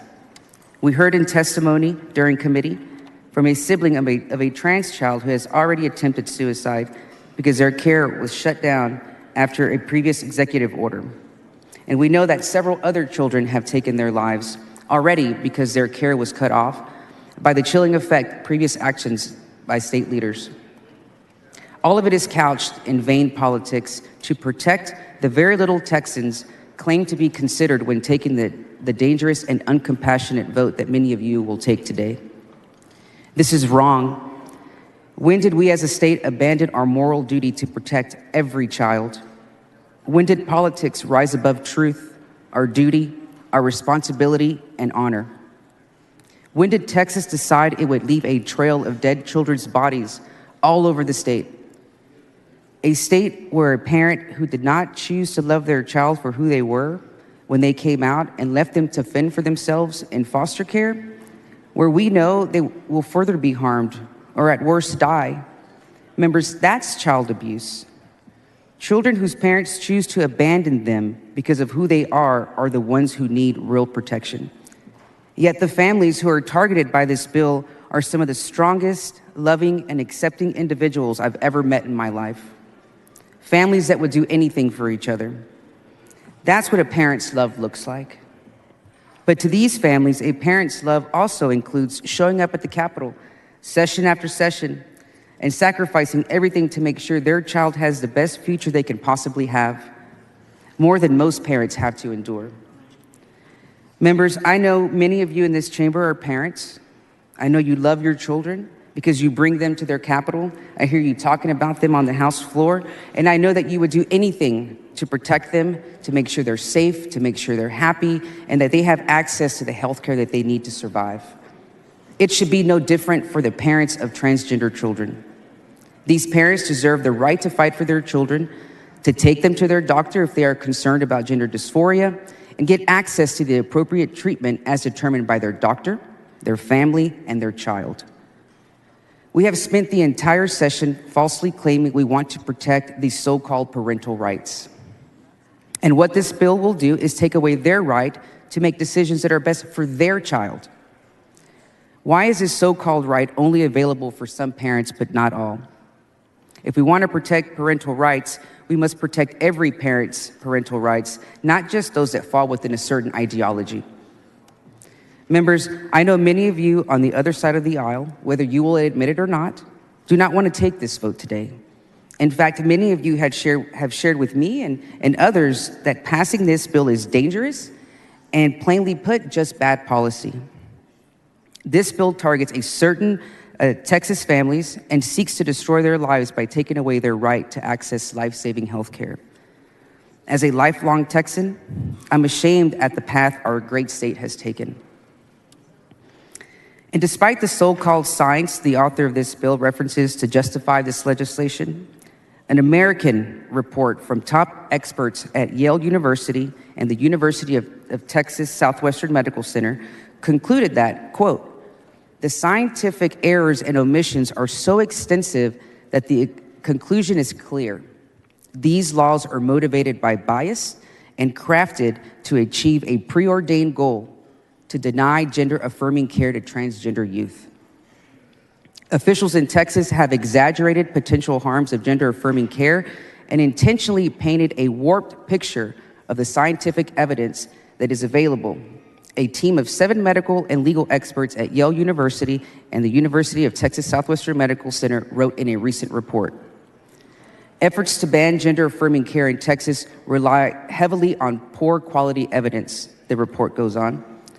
Scientists need to have a seat at the table, and perhaps most importantly, there must be a penalty for writing fake science into law. The report also continues to say that trans and non-binary youth are facing the fight of their lives to simply exist, and we can't let them stand alone. This is a matter of life and death, the report continued. To that point, one of the author's witnesses, whom he relies on to justify this bill, was from the American College of Pediatrics, a fringe doctors group with only about 600 members. Compared to reputable medical associations like the American Academy of Pediatrics, which has over 67,000 pediatricians, along with 20 other major medical associations who oppose this legislation. This fringe group is anti-LGBT. It relies on junk science that is not vetted or published in any legitimate medical journal and has been identified as a hate group by the Southern Poverty Law Center. It's also worth noting that this so-called witness's expertise has previously been discredited by a Texas court. The whole existence of this group is to spread misinformation about gay and trans people. And how do we know this? A data breach from their doctors' group that included more than 10,000 emails and documents that were left in an open file online titled, "How to Defund Trans Pediatrics." It clearly spells out the animus of this group and the real reason that we have an outright national assault on trans children. In fact, these emails even admitted that they shopped around the same witnesses from state to state. Why? Because they don't have real Texans to testify. So they flew most of their witnesses in from out of state to testify in a public hearing in Texas about things that never happened in Texas. When this bill was heard in committee, only 84 people registered in support, while 2,401 Texans registered in opposition. Most people on the invited list to testify in support were from out of state. They did not receive health care in Texas. They were adult when they made their decisions and had absolutely nothing to do with Texas doctors, Texas parents, or Texas children. While over 500 Texans registered in opposition never got the opportunity to testify because they were sent home when testimony was cut off at midnight. We're refusing to hear the stories from real Texans on how this bill will impact their lives is not what a democracy looks like. I'm disappointed and sad that so many parents I know who have trans kids who are happy and healthy and now scared to death of our state. That's not my Texas. And members, as I close, I want to urge you from the bottom of my heart to vote against SB 14. We need to show that discrimination has no place in our state, that Texas is a place where everyone can thrive with dignity and their humanity respected, regardless of their gender identity. I know many of you have sat down with families that will be negatively impacted by this bill, and they have opened up to you, shared their sensitive stories, and introduced you to their sweet children, many of whom missed school to come to Austin to testify. I want to close by reading a letter I received from a constituent of mine the last time this bill came to the floor. He sent it to me at 11:26 p.m. And instead of being asleep, getting rest to take his AP exam the next day, he was awake thinking about what his fate will be here in Texas. Hi, Jessica. I'm a 17-year-old trans kid. I had the privilege of starting testosterone this past December, and I've never felt more confident in my body and self.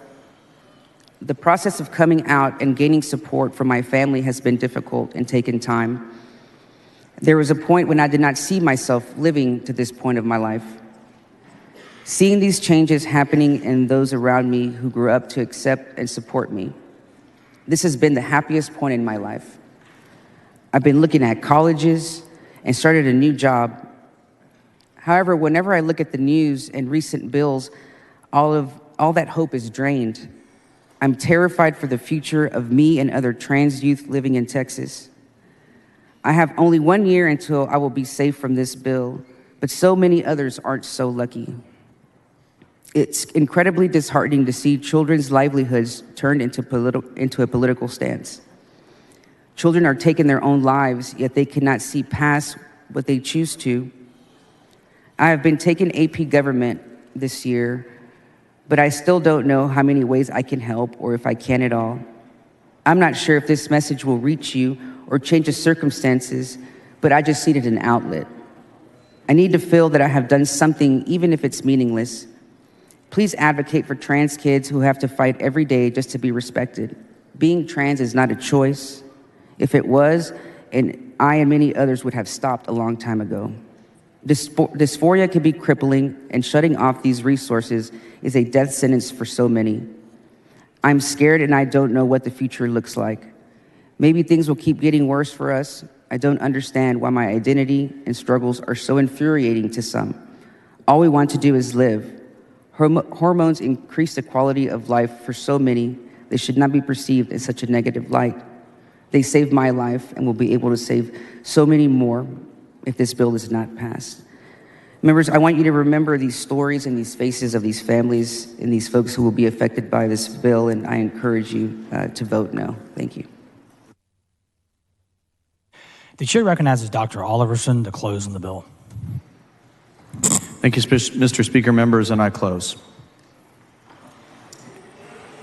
The question occurs on final passage of SB 14. This is a record vote. The clerk will ring the bell. Show Dr. Oliverson voting aye, Mr. Toth voting aye, Mr. Holland voting aye. Have all members voted? Have all members voted? There being 87 ayes and 56 nays, SB 14 is finally passed. Mr. Speaker. Mr. Doorkeeper. Mr. Speaker, I have a messenger from the Senate at the door of the House. Admit the messenger. Mr. Speaker, I'm directed by the Senate to inform the House that the Senate is taking the following action. The Senate has passed the following measures. HB 367, Chaton, sponsored by Zaffarini, relating to the powers and duties of the State Commission on Judicial Conduct. Thank you, sir. The following announcement, the clerk read the announcement.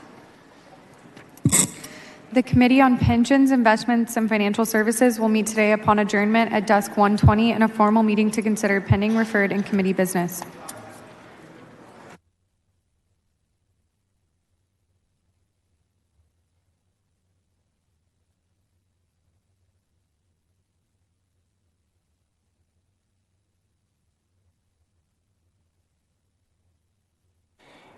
The chair lays out on second reading SB 22. The clerk read the bill.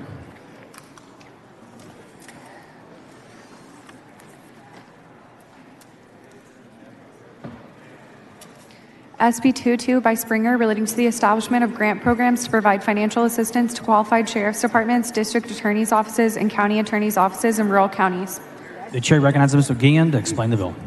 Thank you, Mr. Speaker. Members, SB 22 seeks to establish a grant program to provide financial assistance to sheriff's departments, district attorney's offices, and county attorney's offices, and we do have an amendment.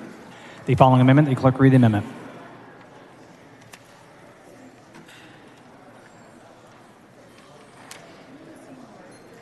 Amendment by Guillen. The chair recognizes Mr. Guillen to explain the amendment. Thank you, Mr. Speaker. Members, this amendment fixes some drafting errors and creates a program for rural constables' offices in counties under 300,000, and a move adoption. Mr. Guillen, the amendment is acceptable. The author's objection to the adoption amendment. The chair has done. The amendment is adopted. The chair recognizes Mr. Guillen to close on the bill. Move passage. The question occurs on passage to third reading of SB 22. All in favor say aye. Opposed say nay. The ayes have it. SB 22 is passed to third reading.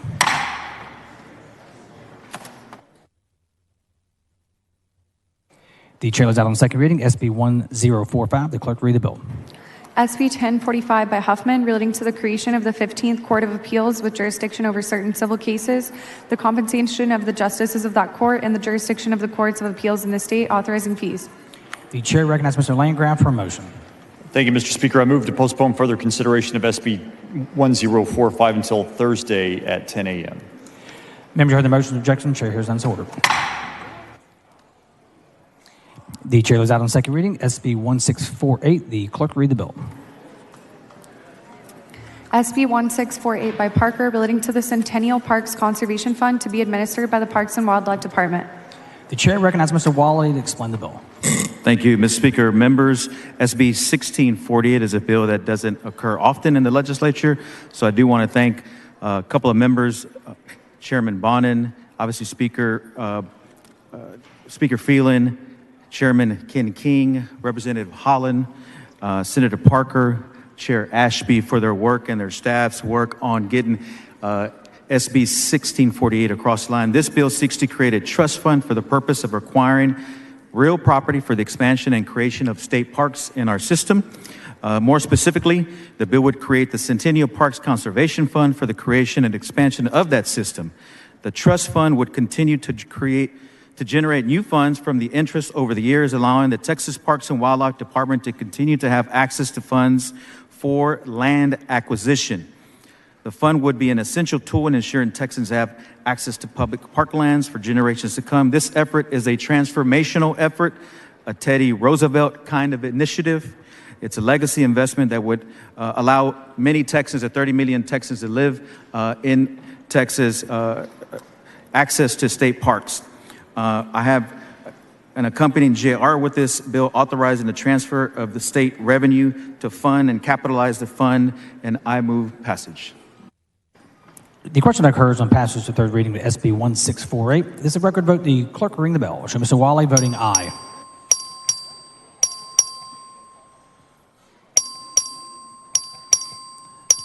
Have all members voted? There being 127 ayes and 15 nays, SB 1648 is passed to third reading.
The chair announces the signing of the following in the presence of the House.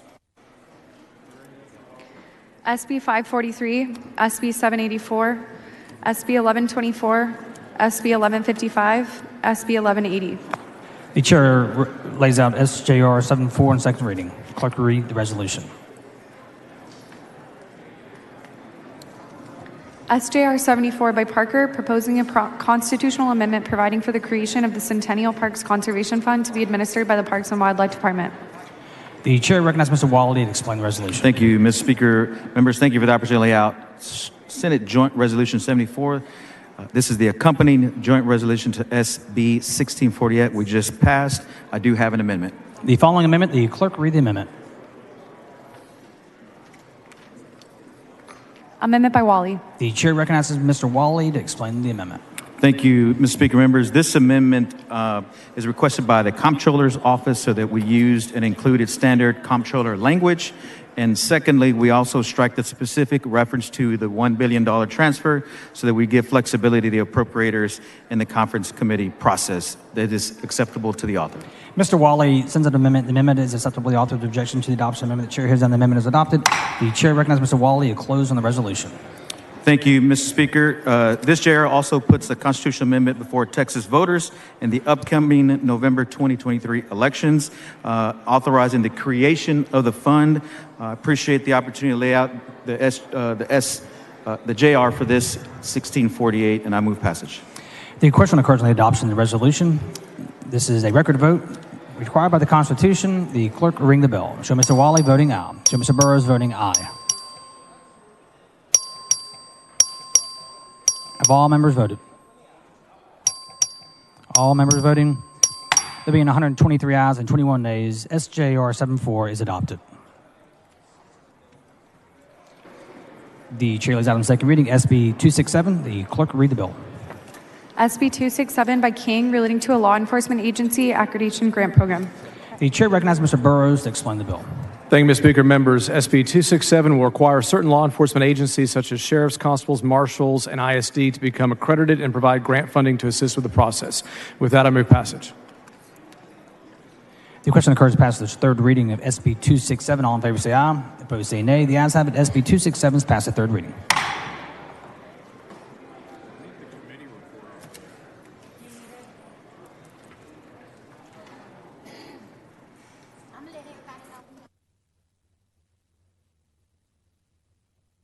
The chair lays out on the second reading SB 182. The clerk will read the bill. SB 182 by Miles, relating to the required report of criminal offenses committed against individuals receiving certain state agency services. The chair recognizes Ms. Rose to explain the bill. Thank you, Mr. Speaker. Members, as you all may recall, the Refuge, which is a foster care facility in Bastrop, lost their license due to sex trafficking within the facility. And there was an issue because it was not reported. And during the investigation, numerous employees of the Refuge expressed that they thought trafficking was occurring, but no one officially filed a report. So Senate Bill 182 requires employees and contractors of the Department of Family and Protective Services, the Texas Juvenile Justice Department, to report known criminal offenses committed by fellow agency employees or contractors. Failure to report would be a Class A misdemeanor, and those found to intentionally hinder an investigation by concealing knowledge of criminal conduct can be charged with a state jail felony. And I have one amendment, Mr. Speaker. The following amendment, the clerk read the amendment. Amendment by Rose. The chair recognizes Ms. Rose to explain the amendment. Thank you, Mr. Speaker. The Department of Public Safety is not designed to handle preliminary reports of crimes directly from citizens. So this amendment strikes a requirement to report DPS and replaces it with requirements to report to a law enforcement. Also, the amendment adds protections for employees and contractors reporting criminal conduct. The amendment is acceptable to the author, and I move adoption. Ms. Rose, send that amendment. The amendment is acceptable to the author. This is a record vote. The clerk will ring the bell. Show Ms. Rose voting aye.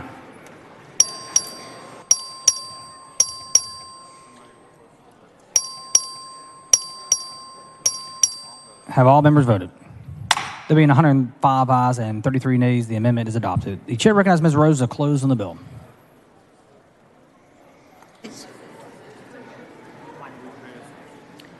Move passage.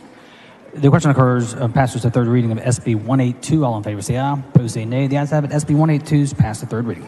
The chair lays out on second reading SB 786. The clerk read the bill. SB 786 by Birdwell relating to the regulation by the Railroad Commission of Texas of closed-loop geothermal injection wells. The chair recognizes Mr. Darby to explain the bill. Thank you, Mr. Speaker. Members, I move to postpone further consideration of SB 786 until Wednesday, May 17 at 10 o'clock a.m. Members heard the motion. Objection. Chair hears none. So ordered.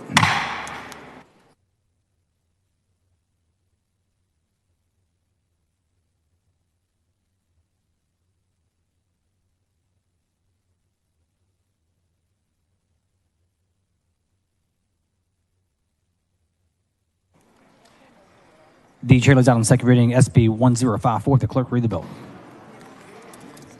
SB 1054 by Nichols relating to requirements for a trial in the contest of an election on a proposed constitutional amendment. The chair recognizes Mr. Burrows to explain the bill. Thank you, Mr. Speaker. Members, SB 1054 requires that the trial date and appeal date for the challenge of a contested election for challenging a constitutional amendment be withheld within 180 days. With that, I move passage. The question occurs and passes to third reading of SB 1054. This is a record vote. The clerk ring the bell. Show Mr. Burrows voting aye.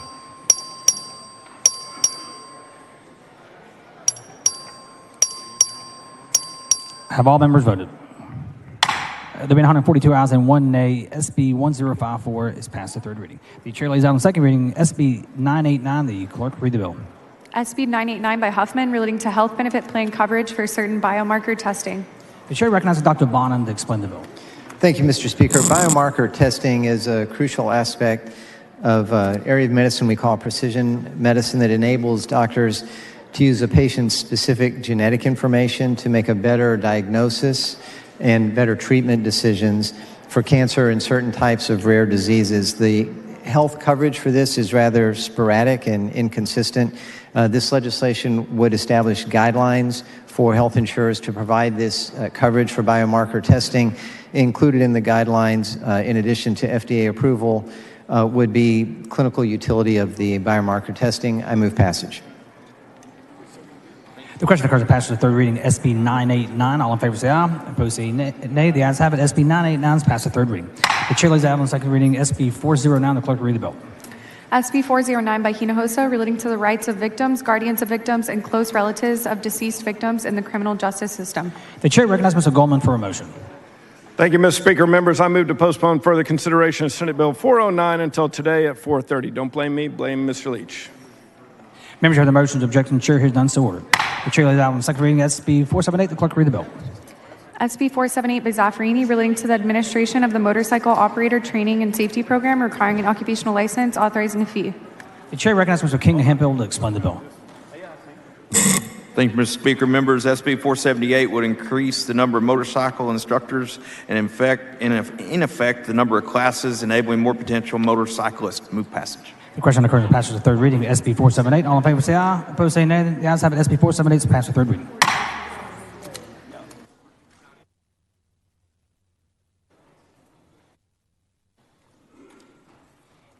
The chair lays out on second reading SB 224. The clerk will read the bill.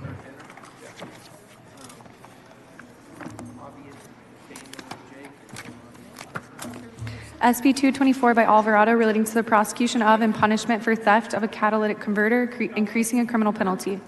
The chair recognizes Mr. Goldman for a motion. Thank you, Mr. Speaker. Members, I move to postpone further consideration of Senate Bill 224 until today at 4:30 p.m. Again, members, do not blame me, blame Mr. Leach. Members of the motions, objection, chair hears none, so ordered. The chair lays out on second reading SB 62. The clerk will read the bill. SB 62 by Zaffarini relating to posting certain documents and information related to certain real property sales on a county's internet website. The chair recognizes Mr. Guillen to explain the bill. Thank you, Mr. Speaker. Members, this bill improves transparency and processes related to foreclosure sales and delinquent ad valorem taxes by ensuring counties provide relevant information on their websites, and move passage. The question occurs and passes to third reading of SB 62. All in favor say aye. Opposed say nay. The ayes have it. SB 62 is passed to third reading. The chair lays out on second reading SB 1300. The clerk will read the bill. SB 1300 by Hughes relating to the disposition and removal of a decedent's remains. The chair recognizes Ms. Thompson to explain the bill. Mr. Speaker, members, we already have a list of persons who has a right to consent to the burial of a person. This merely aligns that with the people who have a right to exhume the body of individuals. I move passage.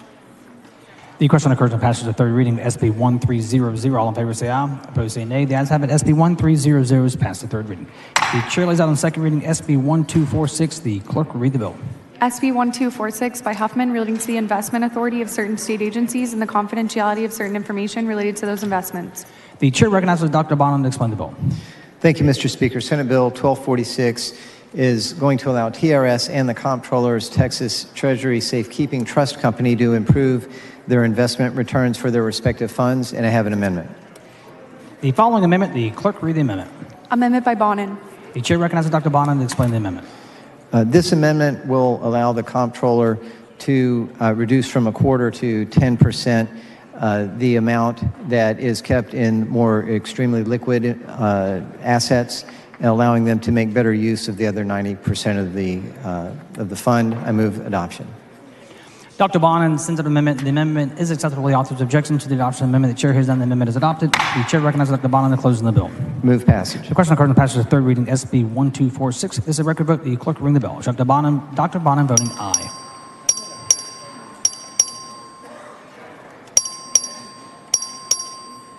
Have all members voted? There have been 132 ayes and 9 nays. SB 1246 is passed to third reading.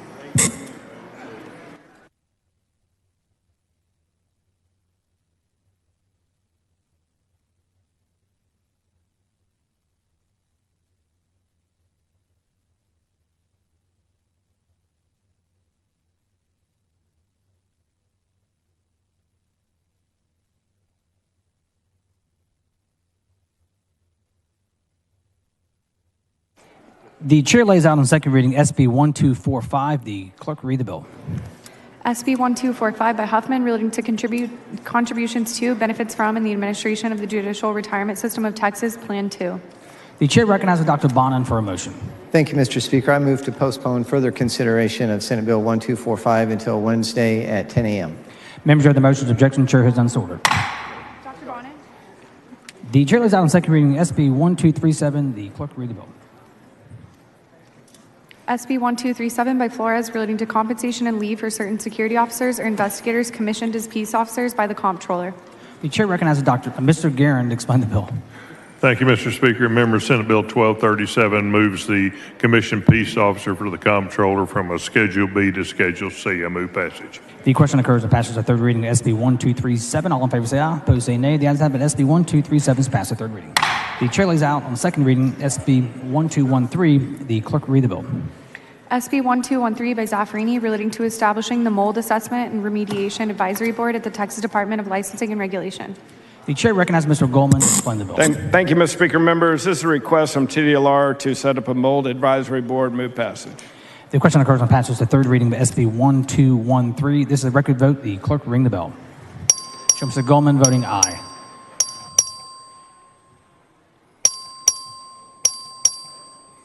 Have all members voted? There being 119 ayes and 25 nays, SB 1213 is passed to third reading. The chair lays out on second reading SB 2032. The clerk will read the bill. SB 2032 by Creighton relating to the authorization of certain adult high school charter school programs. The chair recognizes Dr. Buckley to explain the bill. Thank you, Mr. Speaker. Members, Senate Bill 2032 expands the eligibility for entities that may operate adult charter schools and require TA Commissioner approval before the school may operate. It provides local school districts, charter schools, institutes of higher education, and other governmental entities with the ability to contract with a nonprofit to decide with their own adult charter school, and I move passage. The question occurs on passage of third reading SB 2032. This is a record vote. The clerk will ring the bell. Show Dr. Buckley voting aye.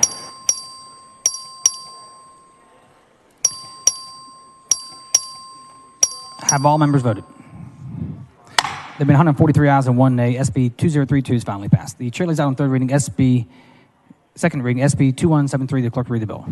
SB 2173 by Alvarado relating to a pilot program for the safe disposal of controlled substance prescription drugs. The chair recognizes Mr. Dean to explain the bill. Thank you, Mr. Speaker. SB 2173 uses funds from the opioid abatement account to create a pilot program, expanding prescription drugs to take back options. Move passage. The question occurs on passage to third reading of SB 2173. This is a record vote. The clerk will ring the bell. Show Mr. Dean voting aye.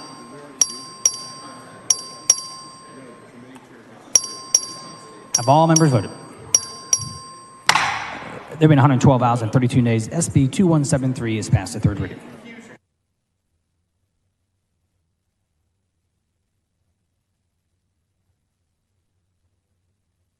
The chair lays out on second reading SB 1602. The clerk will read the bill. SB 1602 by Hughes relating to venue and choice of law for certain actions involving censorship by social media platforms. The chair recognizes Mr. Kane to explain the bill. Thank you, Mr. Speaker. Members, House Bill 20 from the 87th legislative session, from the second called session, created a private cause of action for anybody who discriminates based on viewpoint. And the bill failed to leave out a little conclusion to make sure that venue is here in the state of Texas. With that, I move passage. Mr. Speaker. Mr. Wu, for what purpose? The gentleman yield for questions. The gentleman yield for questions. Yes. Gentleman yields. Representative Kane, I know this is a seemingly very simple bill, and let me try to summarize it, and you tell me if I'm right or wrong.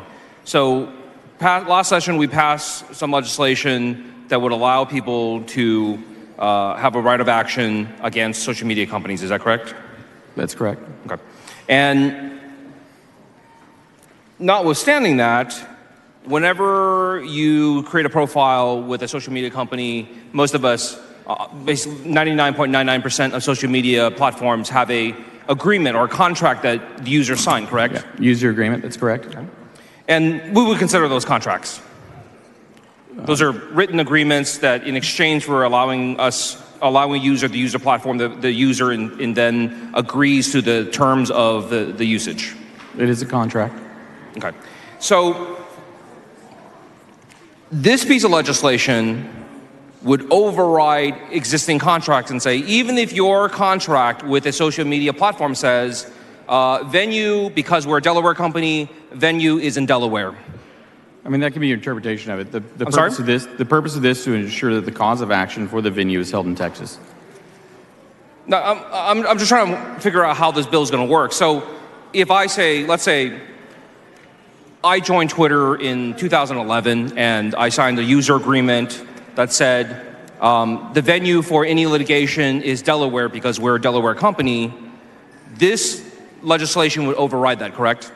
Yeah, it's similar to other legislation that we do where, companies, maybe insurance companies say that you've got to have venue here, and we come in with legislation very similar to this and say that the venue's got to be in Texas. Okay. I just want to be clear that this statute, the statute that you're sponsoring, if someone had signed a contract prior to the enactment of this legislation would override that contract. I suppose, but to be clear that it only applies to the cause of action that is on or after the effective date of this bill. I see that. I see that's what it says in the BA. But what it doesn't say is that it would also apply to a agreement that was entered into prior to the enactment date of this legislation. Okay. Is that true? Is that correct?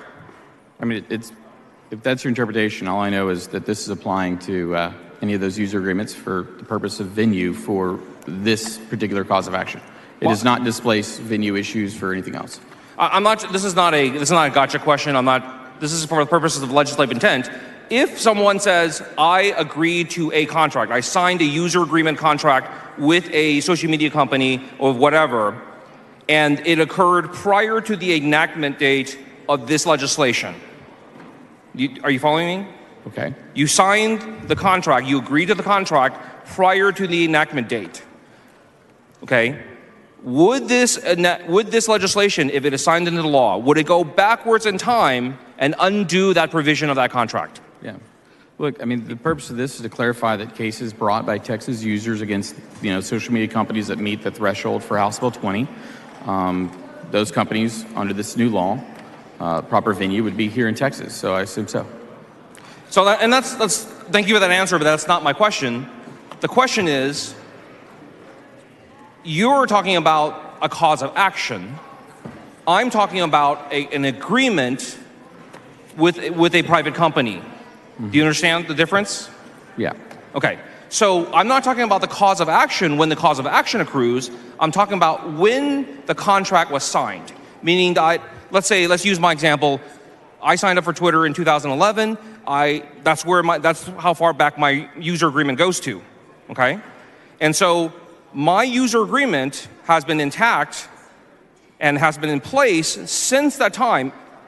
And if this bill passes law, and if your question is whether this would affect existing user agreements, the answer, I assume, be yes. It would be one if you entered it today. I don't know why it wouldn't affect that. So it is your intent that if this legislation passes, that it would override existing contracts. Well, I mean, I think intent should be drawn from the words of the statute, and the statute says exactly what it says, is that the venue provision is going to be in the state of Texas. So the way I read this as an attorney, the way I read this legislation, it would override existing known contracts. Is that fair? I suppose you could interpret it that way, but intent is, derived from the unambiguous language here on the text of the bill. See, that's why I'm asking you not necessarily what the words of the legislation says, but asking for your intent and the intent of the Senate author. Well, I think legislative intent is not derived by the author. It's derived by the words on the page. So I'm letting you know that I don't think it's ambiguous here, and so it says exactly what it says. It would apply to a cause of action created on or after this date, and the venue would be in the state of Texas. And that cause of action could potentially override a contract that existed prior to this legislation. This bill will ensure that venue is in the state of Texas for any cause of action that accrues on or after the effective date of this bill. Thank you, but that wasn't my question, and I've asked it like 3 times now. Mm-hmm. Does this legislation have the potential to override the venue provisions of a contract that was entered into prior to this legislation? I think you've made clear that you think it may have that potential, Mr. Wu. I'm sorry? I think you've made clear that you believe it has that potential. Okay. Do you believe that? Look, you're asking me for my intent, and I believe the intent's clear in the bill. That's how intent's derived. Now, see, it's not clear from the bill because you've told me 2 different things on the mic. Okay. Okay? You've said, well, your intent is that, no, that doesn't happen, but you said read the plain language of the bill, but the plain language of the bill says that it does. I'm not sure what you mean. I told you wouldn't happen. I don't understand. What do you mean? I'm sorry? Where I told you something wouldn't happen, I'm not sure what you're saying. You're telling me that it cannot happen. You're telling me that it is not the intent of this legislation to undo provisions in a contract that were entered into prior to this legislation's enactment. I'm not sure if after you were to review the journal that I said something so clearly. I believe intent is derived from the words on the page. And I said that, you've made it clear that you believe it's going to happen. Representative Kane, are you aware that the United States Constitution has a provision that says states shall enact no laws that impair the obligation of existing contracts? I am familiar with that language. Okay. It also exists in the Texas Constitution. I'm sorry? It's also in Article 1 of the Texas It's also in the Texas Constitution, right? Mm-hmm. That's so correct. You have a piece of legislation that you're carrying now that, by your own words and the obvious plain language of what's in this text, that would override existing contracts. It's something the legislature does all the time, and I don't believe it violates that provision so clearly that way. Okay. We interfere with contracts all the time, and the courts don't believe that we're violating that. Thank you very much, Mr. Speaker. Mr. Wu, for what purpose? I move to reduce the writing our conversations on this legislation and that it be placed in the journal. Members heard the motion. Is objection? The chair hears on this order. Thank you, Mr. Speaker. I move passage.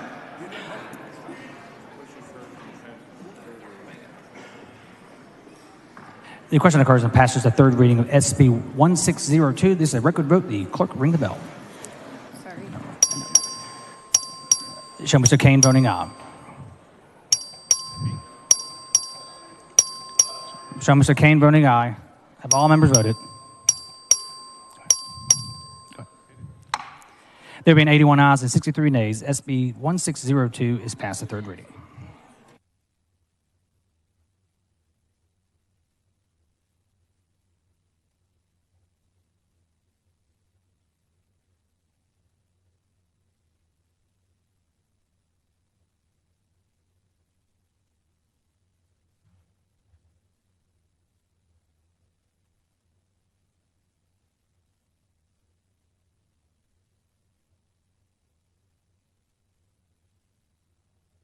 Chair lays out on second reading SB 1429. The clerk will read the bill.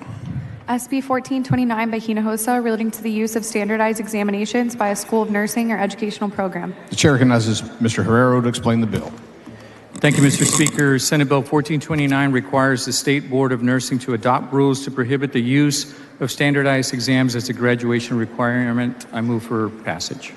Question occurs on passage third reading of SB 1429. All those in favor say aye. All those opposed say nay. The ayes have it, and SB 1429 is passed the third reading. Chair lays out on second reading SB 1444. The clerk will read the bill. SB 1444 by Zaffarini relating to the public retirement system for employees of certain municipalities. The chair recognizes Mr. Busey to explain the bill. Thank you, Mr. Speaker and members. This is a comprehensive agreed-upon framework to proactively ensure the long-term financial stability of one of the cities in my district. I move passage. Question occurs on passage third reading of SB 1444. This is a record vote. The clerk will ring the bell. Show Mr. Busey voting aye. Show Mr. Capriglione voting aye. Show Mr. Lambert voting aye. Have all voted? Have all voted? There being 130 ayes, 12 nays, SB 1444 is passed the third reading. The chair lays out on second reading SB 944. The clerk will read the bill. SB 944 by Colcourse relating to the commitment order for individuals with intellectual disabilities who are committed to state-supported living centers. The chair recognizes Mr. Lambert to explain the bill. Mr. Speaker, members, SB 944 would give parents or guardians an alternative pathway when deciding what is best for the child by enabling them to petition the court for commitment orders to secure admissions to a state-supported living center.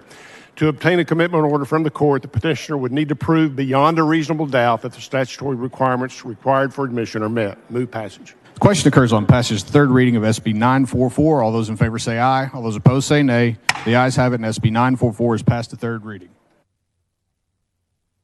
The chair recognizes Mr. Frank for a motion. Mr. Speaker, I move to suspend House Rule 8, Section 5D, to designate as joint sponsors and co-sponsors for SB 780 all joint authors and co-authors for HB 2010 who sign on to HB 2010 before SB 780, I'm having trouble, passes the House on third reading. Members, you heard the motion. Is there objection? The chair hears none, and the motion prevails.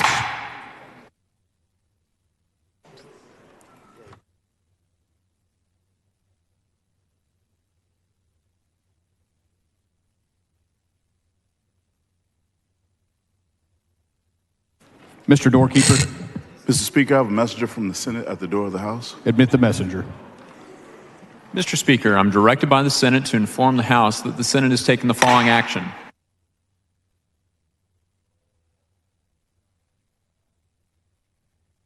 The chair lays out on second reading SB 780. The clerk will read the bill. SB 780 by Hughes relating to emergency possession of certain abandoned children by designated emergency infant care providers. The chair recognizes Mr. Hefner to explain the bill. Thank you, Mr. Speaker. Members, can I keep going? Yes, I'll ask you afterwards. Texas was the first state in the country to pass a safe haven law in 1999, and 10 years after Representative Jeannie Morrison championed this policy, all 50 states had some sort of safe haven law to address the issue of infant abandonment. While 780 extends the ability for face-to-face relinquishment to law enforcement agencies and confirms explicitly that fire stations are also a designated location, it does not remove any designated location that is already a safe haven. Designated providers are still able to receive relinquishment face-to-face, and what this bill seeks to do is expand safe haven by allowing newborn safety devices to be a part of the process to allow for anonymity, safety, and most importantly, save lives. This bill does not require that any designated location opt into the newborn safety device aspect. Ms. Collier, for what purpose? Mr. Speaker, will the gentleman yield for questions? Will the gentleman yield for questions? I yield. The gentleman yields. Thank you, Representative Hefner. I certainly do appreciate you bringing this before our body, and I definitely support the Baby Moses law as it was originally presented. I do have a few concerns about this particular piece of legislation in terms of expanding who would be an eligible drop-off location or where those drop-off locations would be, as well as this baby box that we're talking about utilizing. So have you heard reports about people being reluctant to utilize the baby Moses law as it is originally written, as it was originally written? Yes, we have, Texas has one of the highest relinquishment numbers in the country, and we just felt like this would be make it more comfortable for these people in this terrible situation, and that it would, in effect, save lives if they didn't feel comfortable coming face to face with someone, and so they could just use this safety device instead of being face to face with someone. Well, I'm trying to figure out what problem we're trying to fix, because you just acknowledged that we have the highest number of people who utilize this safe haven, this protection of the baby Moses law. So I'm not sure what the need is for this baby box. Well, and we're not mandating it, so it's completely permissive. If these locations choose to participate in the safety device process, they can do so, but they don't have to. If they want to, they can just leave it just like it is and keep it face to face. Okay, so what's the cost of these baby boxes? There's estimates in the mid-teens. Teens? Yeah, thousands, like 13, 15,000. And the way this is written, that the entity, the city or county or whatever, would be responsible for raising those funds privately or whatever to install these safety devices if they so choose to do so. Okay, so did any law enforcement agency come to you and say, please let us be one of those acceptance locations? No, they didn't. Nobody that I recall requested to be a location, but nobody was opposed to it. Nobody was opposed. But did you talk to anybody in law enforcement that said that they Yes. wanted to be included as one of the safe haven locations? We did have conversations with law enforcement officials, and they were not opposed. Okay, and then this baby box that we're talking about, I looked one up, and it looks like it's basically a box for real. Would people who work at fire departments, they get called out to do fires, and they usually have a low number of people that work in the location. So typically if there's a fire, just about everybody is gone, maybe one person may be left. So how would that work? Does a box lock if nobody is there to accept it? Yeah, so the facility or the location where they would have these safety devices have to be manned 24 hours a day, 7 days a week. And then the box would be, it is secure, it's climate controlled because it's inside the building, and there's an alarm installed in it to where when the box is closed, it sets off an alarm that lets the people inside the building know that the box has been opened and closed. Well, is that going to alarm the baby? I mean, if there's an alarm going on? No, it just sends an alarm to the people that are in there, like a buzzer or whatever the alarm may be. So the box closes? Yes. And when they close it, they're inside the building. Well, I'm It's just kind of saying, like the way I envision scary. it is kind of like at a bank. At a bank, you open the box, put the little baby in there, and then it closes, and then they're secure inside, climate Seems controlled. a little callous, though. I mean, and they're in there for like a few seconds before I know, somebody gets to it. I just don't understand what's the problem of actually surrendering the baby, the infant, to an individual. It doesn't sound like we have a problem with that. This seems more like a vendor bill, where we're just allowing the state is allowing this particular vendor to It is earn not money. a vendor bill. It's wide open as far as who could do it. It's permissive. The funds can be raised locally and privately, so there's no who's government doing it now? funds. What vendors are actually making this box now? I don't know. I'm not advised. You don't know who's making these boxes now? No, it may be in my paperwork, but I don't know. Okay, and so have you seen one of these boxes? I've seen some pictures of them, but I've never seen one in person. So you don't know how they work? I don't know every detail, no, but I know that they're safe and secure, and they have monitors. There's climate controlled, and they're only in there for a few seconds before somebody gets to them. Well, did any fire department or law enforcement agency testify in support of this particular piece of legislation? I don't recall anybody testifying in support or opposition of it. In the Senate? I'm not advised. Okay. I don't know. I just don't, I'm really concerned about us reducing the standard or lowering the standard for this type of handoff. I mean, to me, the highest standard would be placing the infant into the arms of an individual. And so did you consider that leaving Well, sure. that And what particular... we don't want to do is we don't want people to be intimidated or fearful of coming face to face with a law enforcement official in uniform or a fireman and maybe being afraid, and then instead of relinquishing their infant to a person, that maybe they leave them somewhere where they're uncared for. Are you and so we familiar- want to incentivize these little babies to be taken care of. Are you familiar with the areas that currently can accept an infant? Do you Yes. know the locations? What are they? Emergency medical service providers, hospitals, and certain child placing agencies. In fact, they do a sign. Do they do a sign that says that you can do the drop off at that location? I believe so, yeah. All right.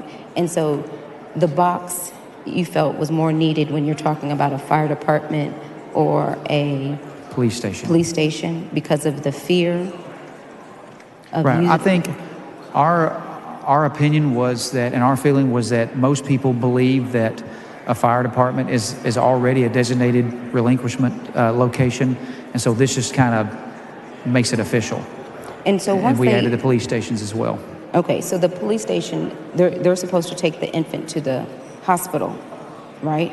Right Yeah. afterwards. And so not only would they be required to transport the infant, they would be required to retrofit their vehicles with a car seat. I mean, Is that right? could be.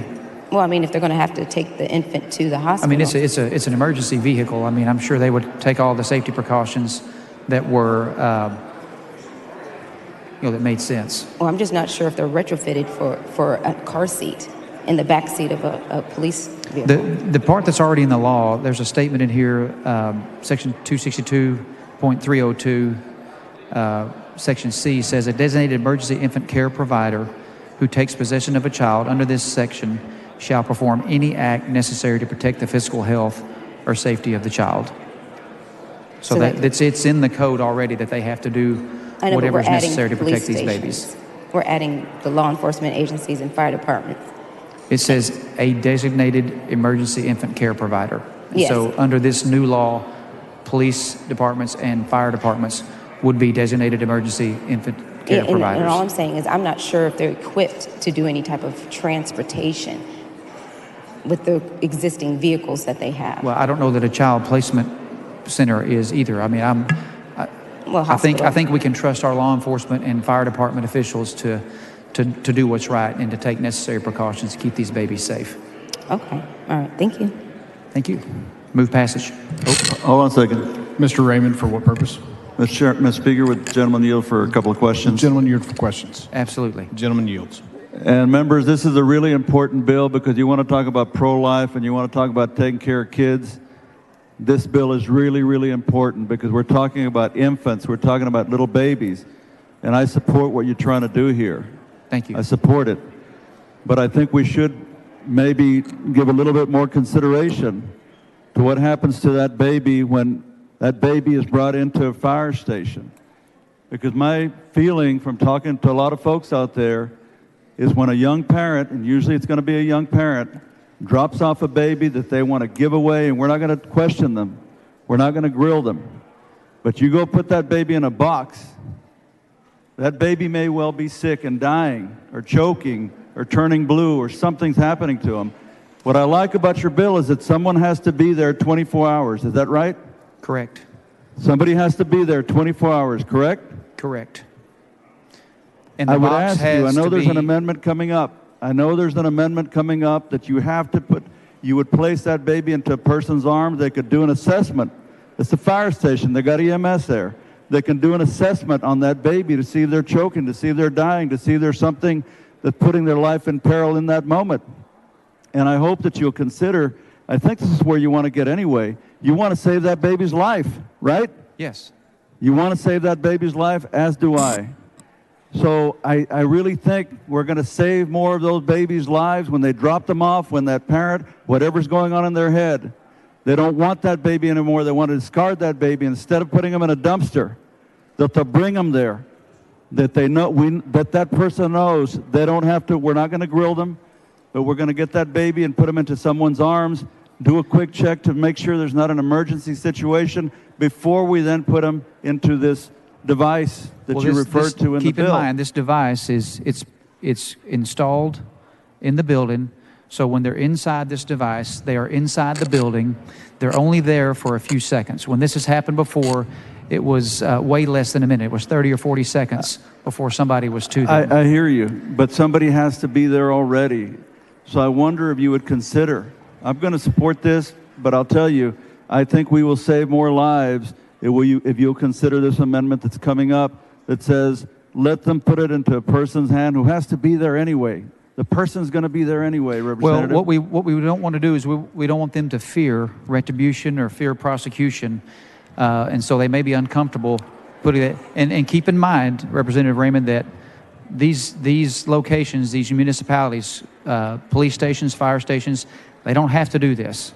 They can choose whether or not to install the safety device. I understand, So- and they want to do it where they do it. They want to do it because they want to save that baby's life. Right. And my fear and my concern is when someone goes to drop off that child, they don't know what to do. It's dying, it's choking, they're young, the parent is young, they've got things going on in their heads, they don't want that baby. We are better off if they put it in someone's hands and walk away. But that person, because you're going to have someone at that fire station, EMS, who can make a quick assessment. And Well, it can I make hear a what you're difference, saying, but what 20, I- 30 what I- seconds or a minute or longer. I hear can what make you're a saying. difference in an that ideal child living or situation, dying. I hear what you're So, saying. you know, we want to get to the same place, you and I think a lot of members in here do. Well, I wish and you I- would look at that amendment and consider adding that on, Representative. I think you'll be glad you did, and I think you'll save more lives. I will look at it, but my intent for the safety device was that people that don't feel comfortable coming face to face with a law enforcement official may be more comfortable placing the baby in one of these devices, and so I think that would save more lives. I don't want somebody to be afraid to come in contact with a uniformed official and instead put that baby in a dumpster out in the woods somewhere. I'd rather put them in this box. They're there 15, 20, 30 seconds till an emergency medical worker can get to them. Let me tell you something. If someone goes, if they know about this, they know about this law, and they go show up at a fire station, they already know there are people there. They know there are uniformed people there. If they're going to go, they're not going to go if they're afraid of that, if they're afraid of seeing someone in a uniform.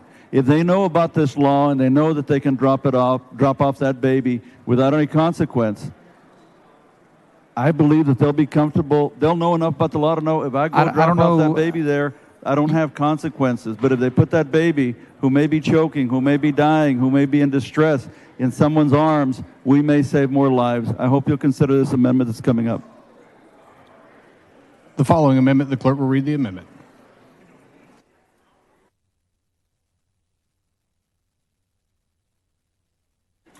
Amendment by Ramos. The chair recognizes Ms. Ramos to explain the amendment. No, you want to review the amendment.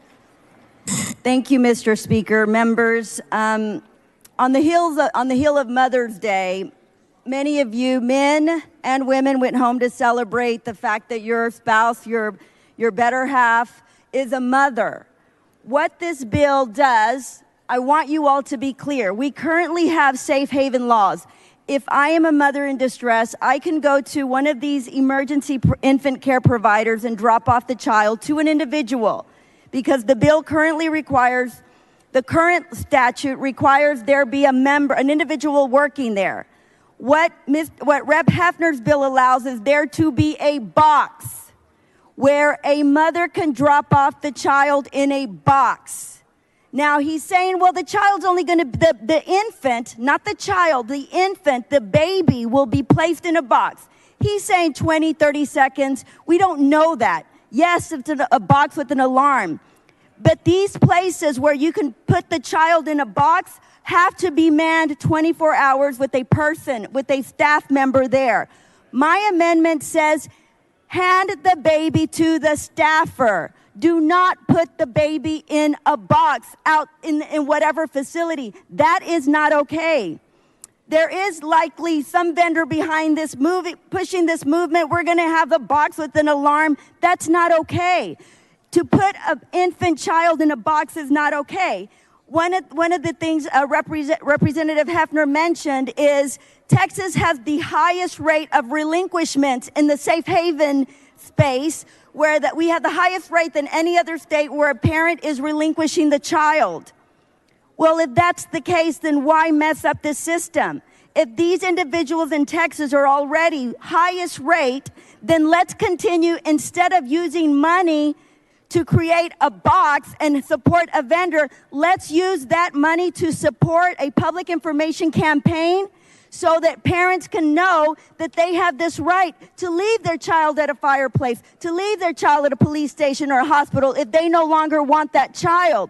But to put your child in a box is not okay. Let us use that time and money to inform parents that they have options. And I'd like to add another thing. As part of the JJFI, we heard a lot of fathers for equal rights. I want equal rights over my child. Just know what this allows, that if you impregnate a child, or you're the grandparent of a son or a daughter, whatever, who got somebody pregnant, that individual, without your knowledge, can turn over this child in a box. You as a father, you as a grandfather or grandparents will have no trace of where this child was left. An individual can get pregnant, put the child in a box.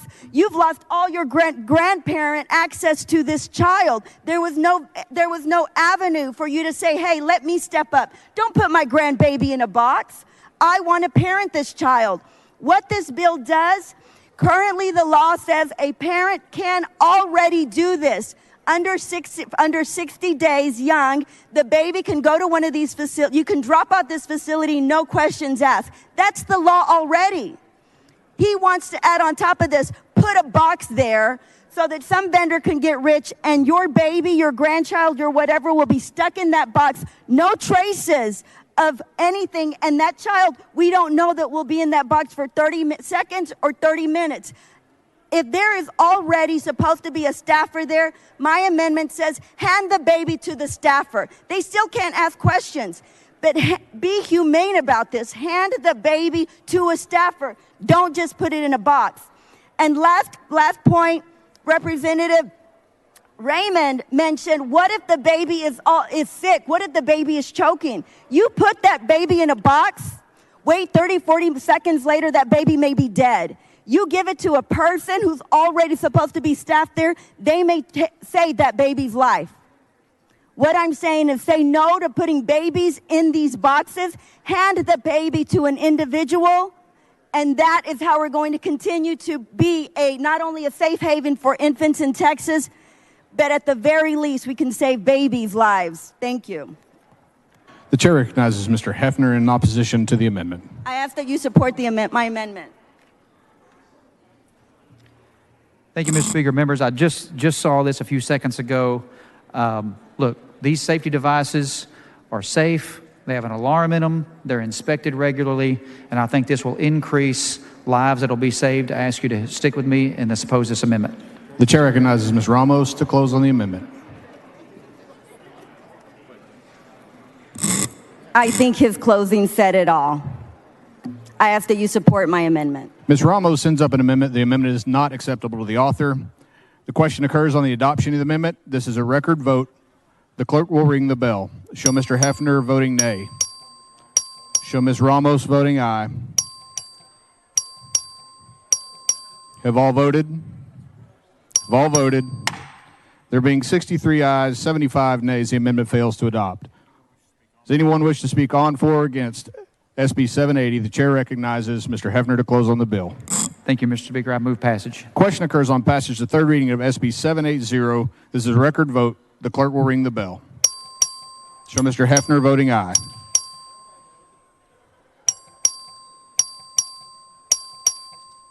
Have all voted? There being 113 ayes, 28 nays, SB 780 is passed the third reading. The chair lays out on second reading SB 745. The clerk will read the bill.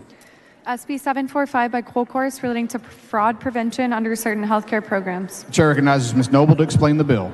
Thank you, Mr. Speaker. In our budget over the next 2 years, we've allocated more than $77 billion of state and federal dollars from Medicaid, Healthy Texas Women, our children's health insurance program known as CHIP.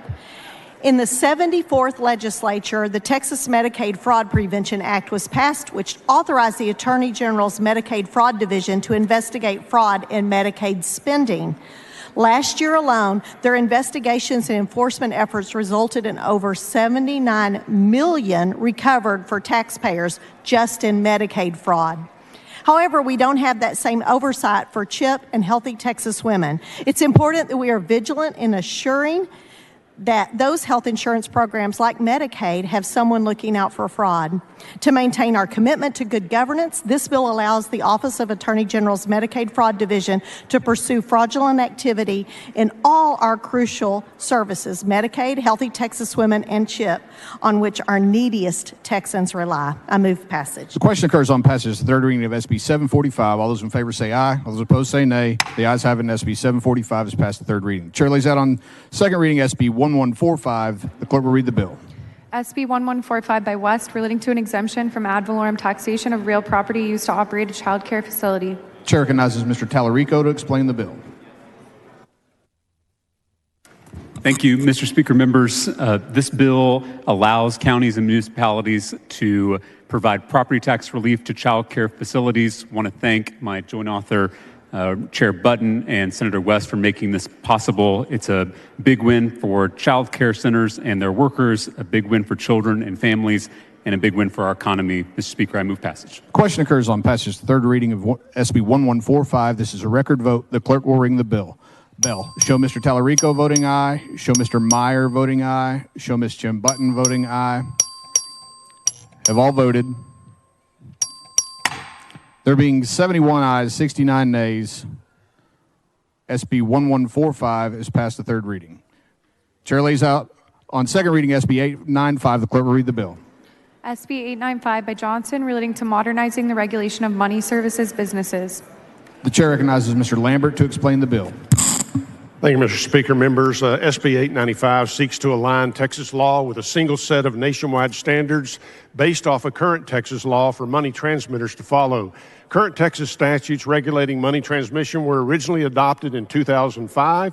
Since that time, the business of money transmission has significantly changed and expanded, and due to this expansion, the industry requires updated and streamlined regulations in order to better accommodate the increasing number of money transmitters operating nationwide. I'd like to extend appreciation to my co-author, Representative Ashby, and with that, I move passage. The question occurs on passage third reading of SB 895. This is a record vote. The clerk will ring the bell.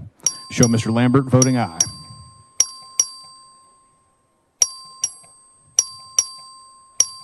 Have all voted?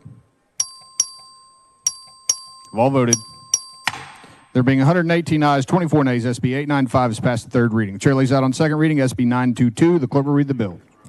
SB 922 by Hughes, relating to legislative leave for certain peace officers commissioned by the Parks and Wildlife Department. The chair recognizes Ms. Orr to explain the bill. Thank you, Mr. Speaker and members. SB 922 would amend the Texas Parks and Wildlife Code to allow police officers commissioned by Texas Parks and Wildlife Department, also known as game wardens, to voluntarily transfer 8 hours of their comp or annual leave time to a legislative pool per year. This program is already in place for our DPS state troopers, and this bill would simply grant this to include our state's game wardens. Move passage. Question occurs on passage the third reading of SB 922. All those in favor say aye. All those opposed say nay. The ayes have it, and SB 922 is passed the third reading. The chair recognizes Mr. Guillen for a motion. Thank you, Mr. Speaker. Members, I move to suspend House Rule 8, Section 5D for SB 224 to designate the following members as joint sponsors: Cunningham and Wu. Members, you've heard the motion. Is there objection? The chair hears none. The motion prevails. Chair lays out on second reading SB 1725. The clerk will read the bill. SB 1725 by Hughes, relating to the expunction of certain convictions or arrests of a minor for certain alcohol-related offenses. The chair recognizes Ms. Leo Wilson to explain the bill. Speaker, members, the Texas Alcohol Beverage Code permits minor offenders to expunge one alcohol violation from their criminal record. However, it's very easy for minors to commit multiple alcohol-related violations in one incident.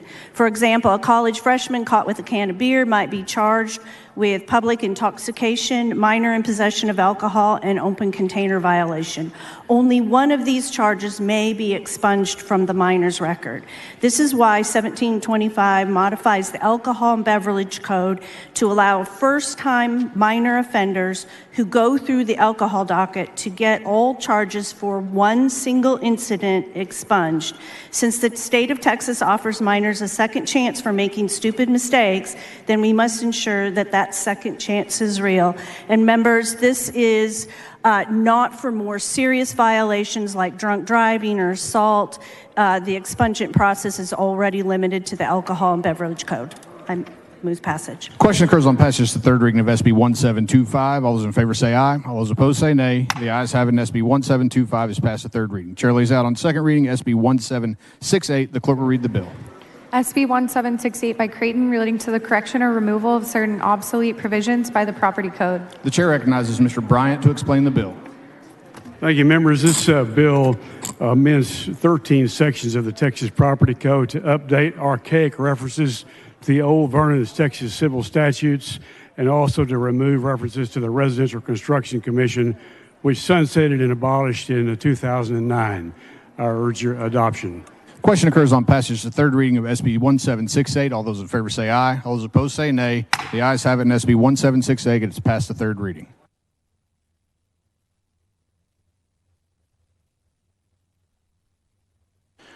The chair lays out on second reading SCR 2. The clerk will read the resolution. SCR 2 by Nichols, concurrent resolution extending the duty of the Comptroller of Public Accounts under Section 7C, Article 8, Texas Constitution, to deposit certain tax revenue to the State Highway Fund. The chair recognizes Mr. Canales for a motion. Mr. Speaker, member, I move to postpone further consideration of SCR 2 until 12 noon on Wednesday, May 17th. Members, you've heard the motion. Is there objection? The chair hears none, and the motion prevails.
The chair lays out SB 409 as a matter of postponed business on second reading. The clerk will read the bill.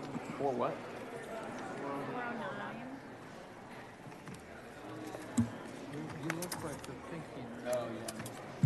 SB 409 by Hinojosa, relating to the rights of victims, guardians of victims, and close relatives of deceased victims in the criminal justice system. The chair recognizes Mr. Leach to explain the bill. Ms. T. You have your...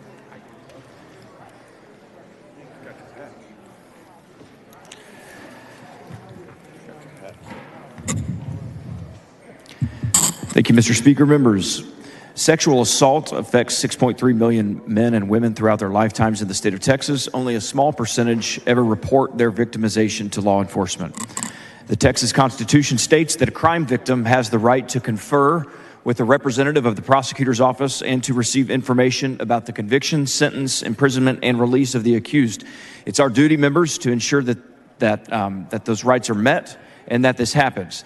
This bill, Senate Bill 409, seeks to strengthen these protections by adding language that clearly states that a victim, a guardian of a victim, or a close relative of a deceased victim has the right to be informed about and confer with the prosecuting attorney about the disposition of their case. This includes sharing the victim's or their representative views regarding any decision not to file charges, any decision regarding the dismissal of charges, any decision to use a pretrial intervention program, or any decision regarding a plea bargain agreement. I believe there is an amendment. The following amendment, the clerk will read the amendment. Amendment by Thompson of Harris. The chair recognizes Ms. Thompson Harris to explain the amendment. Mr. Speaker and members, this amendment mirrored aligns this bill with the Federal Crime Victims' Rights Act and gives protection as it exists in 14 other states. I move passage. Ms. Thompson Harris sends up the amendment. The amendment is acceptable to the author. The objection to the adoption of the amendment. The chair hears none. The amendment is adopted. The chair recommends Mr. Leach to close on the bill. I move passage. The question calls on passage to third reading of SB 409. All in favor say aye. Opposed say nay. The ayes have it. SB 409 is passed to third reading. The chair lays out SB 224 as a matter of postponed business on second reading. The clerk will read the bill.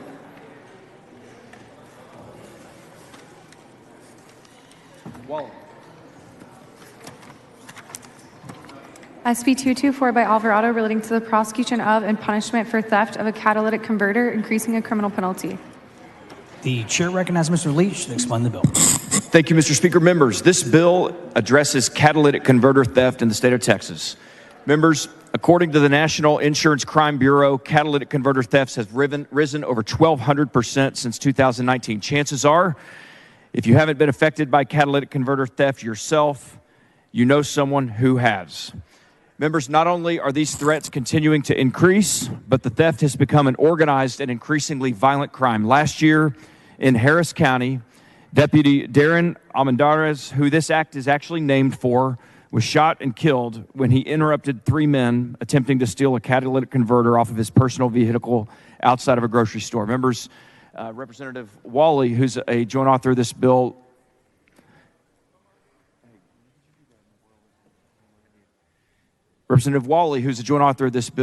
earlier this session held a memorial resolution for Deputy Almendarez. Again, members, this act is named after him. This bill seeks to address catalytic converter regulation and theft in a thorough and comprehensive manner. It adds both the regulatory and the criminal justice impacts. I want to thank all of the stakeholders who've worked so hard in coming around the table, law enforcement, industry, business owners and individuals from all across the state of Texas who've worked so hard to carefully craft this piece of legislation. Members, I especially want to thank, we typically don't do this, but I do want to thank our friend Steve Bresnan. Many of you know him, but Steve, this has been a labor of love for Steve. He's worked very hard on this, helped me quarterback and lead these stakeholder negotiations. This is a good bill that attacks a very real and increasingly prevalent problem in the state of Texas. Members, again, the bill establishes statewide uniform record-keeping requirements. It allows local law enforcement and DPS to inspect those records, and it addresses the regulatory and the criminal justice side. It's a problem that's not going away, but this is going to attack it in a very real way. Members, would appreciate your support, and with that, I move passage. The question occurs at passage of third reading of SB 224. All in favor say aye. Opposed say nay. The ayes have it. SB 224 is passed to third reading.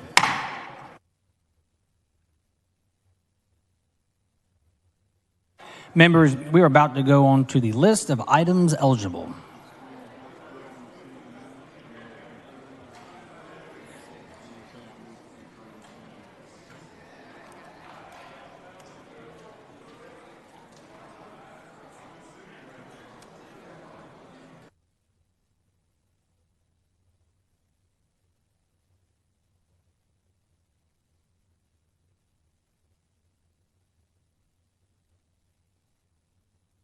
The chair recognizes Ms. Perez.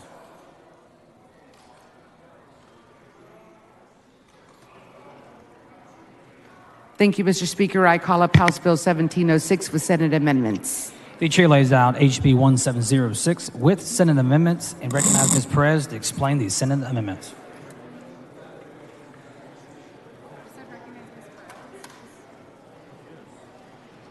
The chair lays out the Senate. Read the caption when he lays the bill out.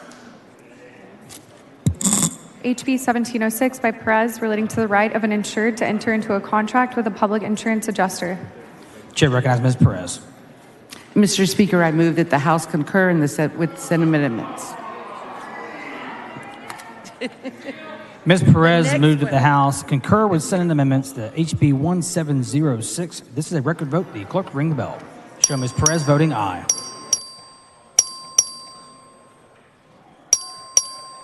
Show Mr. Hayes voting aye. Have all members voted? There being 143 ayes and 0 nays, the House concurs with Senate amendments.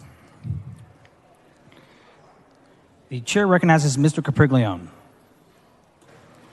Thank you, Mr. Speaker. Members, I call up House Bill 591 with Senate amendments. The chair lays out HB 591 with Senate amendments and recognizes Mr. Capriglione to explain the Senate amendments.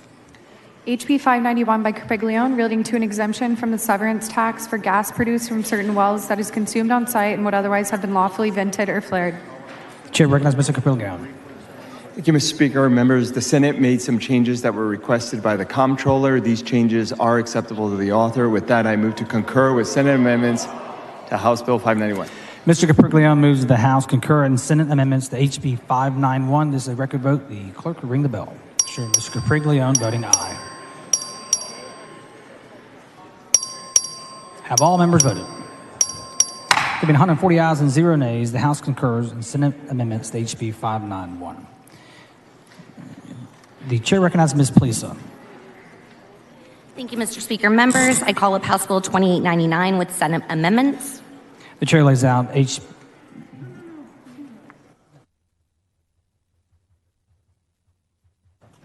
chair lays out HB 2899 with Senate amendments and recognizes Ms. Plisa to explain the Senate amendments. HB 2899 by Plisa, relating to the impoundment of a vehicle used in the commission of the offense of racing on a highway.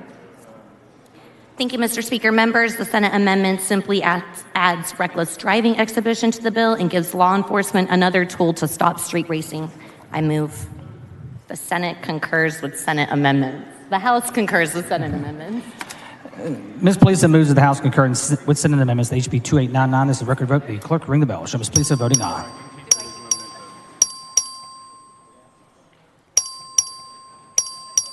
Have all members voted?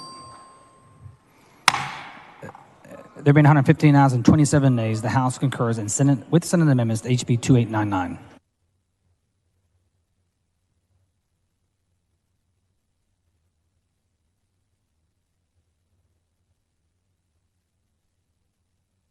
The chair recognizes Mr. Capriglione. Mr. Speaker, I call up House Bill 4 with Senate amendments. The chair lays out House Bill 4 with Senate amendments and recognizes Mr. Capriglione to explain the Senate amendments. Mr. Speaker, I move that the House refuse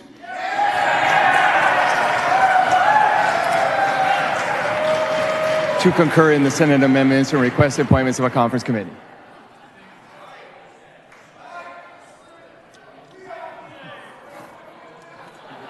Mr. Capriglione moves the House refuse to concur in Senate amendments to HB 4 and request the appointment of a conference committee.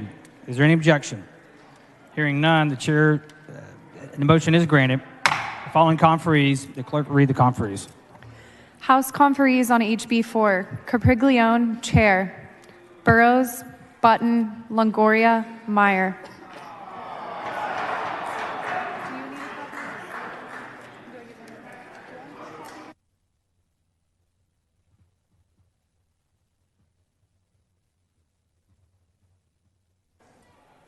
The chair recognizes Mr. Lozano. Thank you, Mr. Speaker. I call up House Bill 2209 with Senate amendments. The chair lays out HB 2209 with Senate amendments and recognizes Mr. Lozano to explain the Senate amendments. Thank you, Mr. Speaker. The amendments made sure that this bill applies to districts of 1,600 or less. Partnering districts must be located within 100 miles of each other, and individuals overseeing the programs must have workforce experience. Mr. Speaker, I move that the House concur in Senate amendments. Mr. Lozano moves that the House concur with Senate amendments to HB 2209. This is a record vote. The clerk will ring the bell. Show Mr. Lozano voting aye.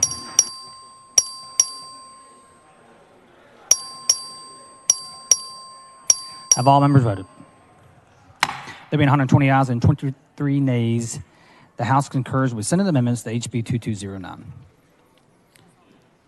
The chair recognizes Ms. Hull. Thank you, Mr. Speaker. I call up House Bill 1575 with Senate amendments. The chair lays out HB 1575 with Senate amendments and recognizes Ms. Hull to explain the Senate amendments. Members, the Senate amendment narrows the provision establishing doulas as Medicaid providers to serve as providers solely for the purpose of serving as case managers for high-risk pregnant women. Mr. Speaker, I move that the House concur in the Senate amendments. Ms. Hull moves that the House concur with Senate amendments to HB 1575. This is a record vote. The clerk will ring the bell. Show Ms. Hull voting aye.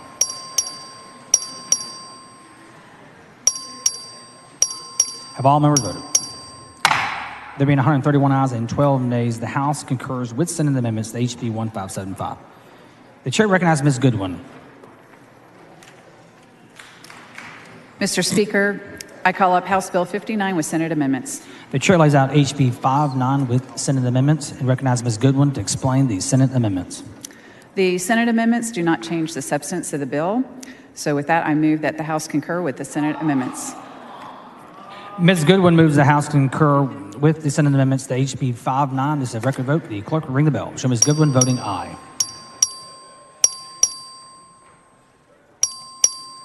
Have all members voted? There being 104 ayes and 39 nays, the House concurs with Senate amendments to HB 59. The chair recognizes Mr. Holland. Thank you, Mr. Speaker. I call up House Bill 2777 with Senate amendments. The chair lays out HB 2777 with Senate amendments and recognizes Mr. Holland to explain the Senate amendments. Thank you, Mr. Speaker. This Senate amendments result of collaboration between Texas Parks and Wildlife and the Office of the Governor, and I do recommend that we concur with Senate amendments. Mr. Holland moves that the House concur with Senate amendments to HB 2777. This is a record vote. The clerk will ring the bell. Show Mr. Holland voting aye. Mr. Ashby voting aye. Have all members voted? There have been 140 ayes and 2 nays. The House concurs with Senate amendments to HB 2777. The chair recognizes Mr. Ashby. Mr. Speaker, I call up House Bill 4018 with Senate amendments. The chair lays out HB 4018 with Senate amendments and recognizes Mr. Ashby to explain the Senate amendments. Thank you, Mr. Speaker. The Senate simply added a sentence to the bill that states that the Parks and Wildlife Department cannot enter into an agreement to develop a carbon dioxide injection well on department land, which was never the intent of this bill. And much to the chagrin of some of my colleagues, I move to concur with Senate amendments. Mr. Ashby moves that the House concur in Senate amendments to HB 4018. This is a record vote. The clerk will ring the bell. Show Mr. Ashby voting aye. Have all members voted? There being 133 ayes and 9 nays, the House concurs with Senate amendments to HB 4018.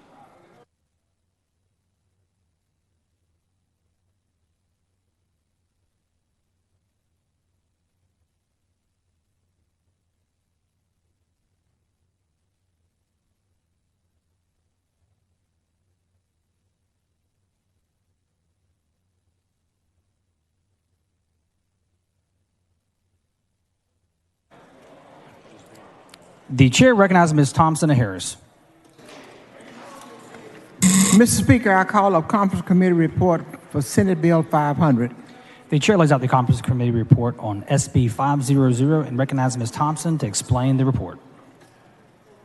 Mr. Speaker and members, you may recall that this bill increased the statutory cap on a residential dwelling that can be offered through a charitable raffle for St. Jude Dream Home giveaway. This august body, through the amendment of Representative Hartless, said that we ought to scrap the cap and let the sky be the limit for kids in these kinds of conditions. The Senate was unable to stomach that. So we went to conference and we came out with $750,000 cap. Obviously, that's the best we can do this session. But I guarantee you this body going to fight next session to make sure we scrap that cap.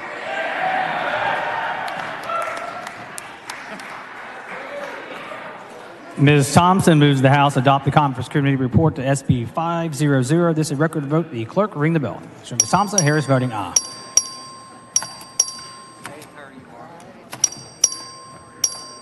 Have all members voted?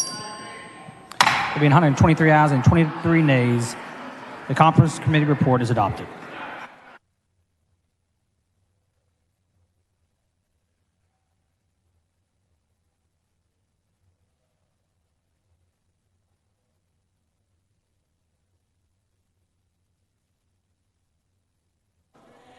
The chair lays out the following privilege resolution suspending limitations on the conferees for SB 1238. The clerk will read the resolution. HR 1734 by Ashby, suspending limitations on conference committee jurisdiction, SB number 1238. The chair recognizes Mr. Ashby to explain the resolution. Thank you, Mr. Speaker. Members, this is a resolution that would allow us to go outside the bounds to address an issue that was brought to our attention by the Broadband Development Office during the conference committee process. The resolution adds language to an existing section of code dealing with the Broadband Development Board of Advisors, which there are 9 members. This language simply clarifies conflicting language in statute by clarifying that the Board of Advisors in no way has any involvement in decisions regarding selections for an award. This language will help resolve any uncertainty about whether an applicant could be precluded from the application process due to a professional affiliation with a board member. And with that, I move passage. The question occurs on the adoption of the resolution. This is a record vote. The clerk will ring the bell. Show Mr. Ashby voting aye. Y'all got me? Show Mr. Hefner voting aye. Aye. Have all members voted? There have been 134 ayes and 10 nays. The resolution is adopted. The chair recognizes Mr. Ashby. Mr. Speaker, I call up SB 1238 with amendments. The chair lays out. Excuse me, I call up the conference committee report for SB 1238 with amendments. The chair lays out the conference committee report on SB 1238 and recognizes Mr. Ashby to explain the report. Thank you, Mr. Speaker. Members, there were really 3 items that I would highlight in our conference committee report on our broadband development bill. First, we retained the fiber preference in the introduced bill, but we added some language to allow some additional flexibility for the BDO to approve non-fiber related projects in high-cost area. We are retaining the Governor's Broadband Development Council in the conference report. And lastly, we added the language that we just approved that I talked to you about to let us go outside the bounds to address the potential conflict of interest for one of the 9 members of the Broadband Development Board of Advisors. And with that, I move passage. Mr. Ashby moves that the House adopt the conference committee report to SB 1238. This is a record vote. The clerk will ring the bell. Show Mr. Ashby voting aye. Have all members voted? There being 131 ayes and 13 nays, the conference committee report to SB 1238 is adopted.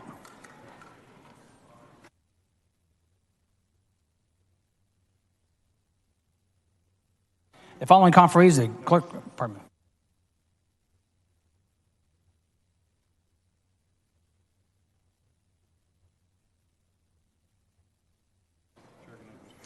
The chair recognizes Mr. Hefner for a motion.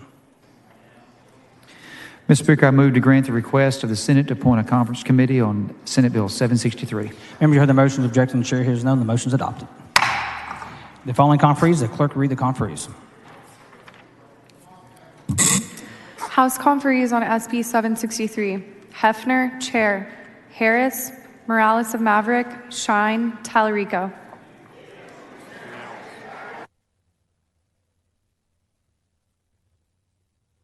The chair recognizes Mr. Canales for a motion. Mr. Speaker, the Senate sent over a bill and we made it better and they didn't agree with it, so I'm going to move to grant the request of the Senate to appoint a conference committee on SB 1500. Members, you heard the motion. Objection, the chair hears none. The motion is adopted. The following conferees, the clerk will read the conferees. House conferees on SB 1500. Canales, Chair. Kane, Gomez, Kemple, Lozano.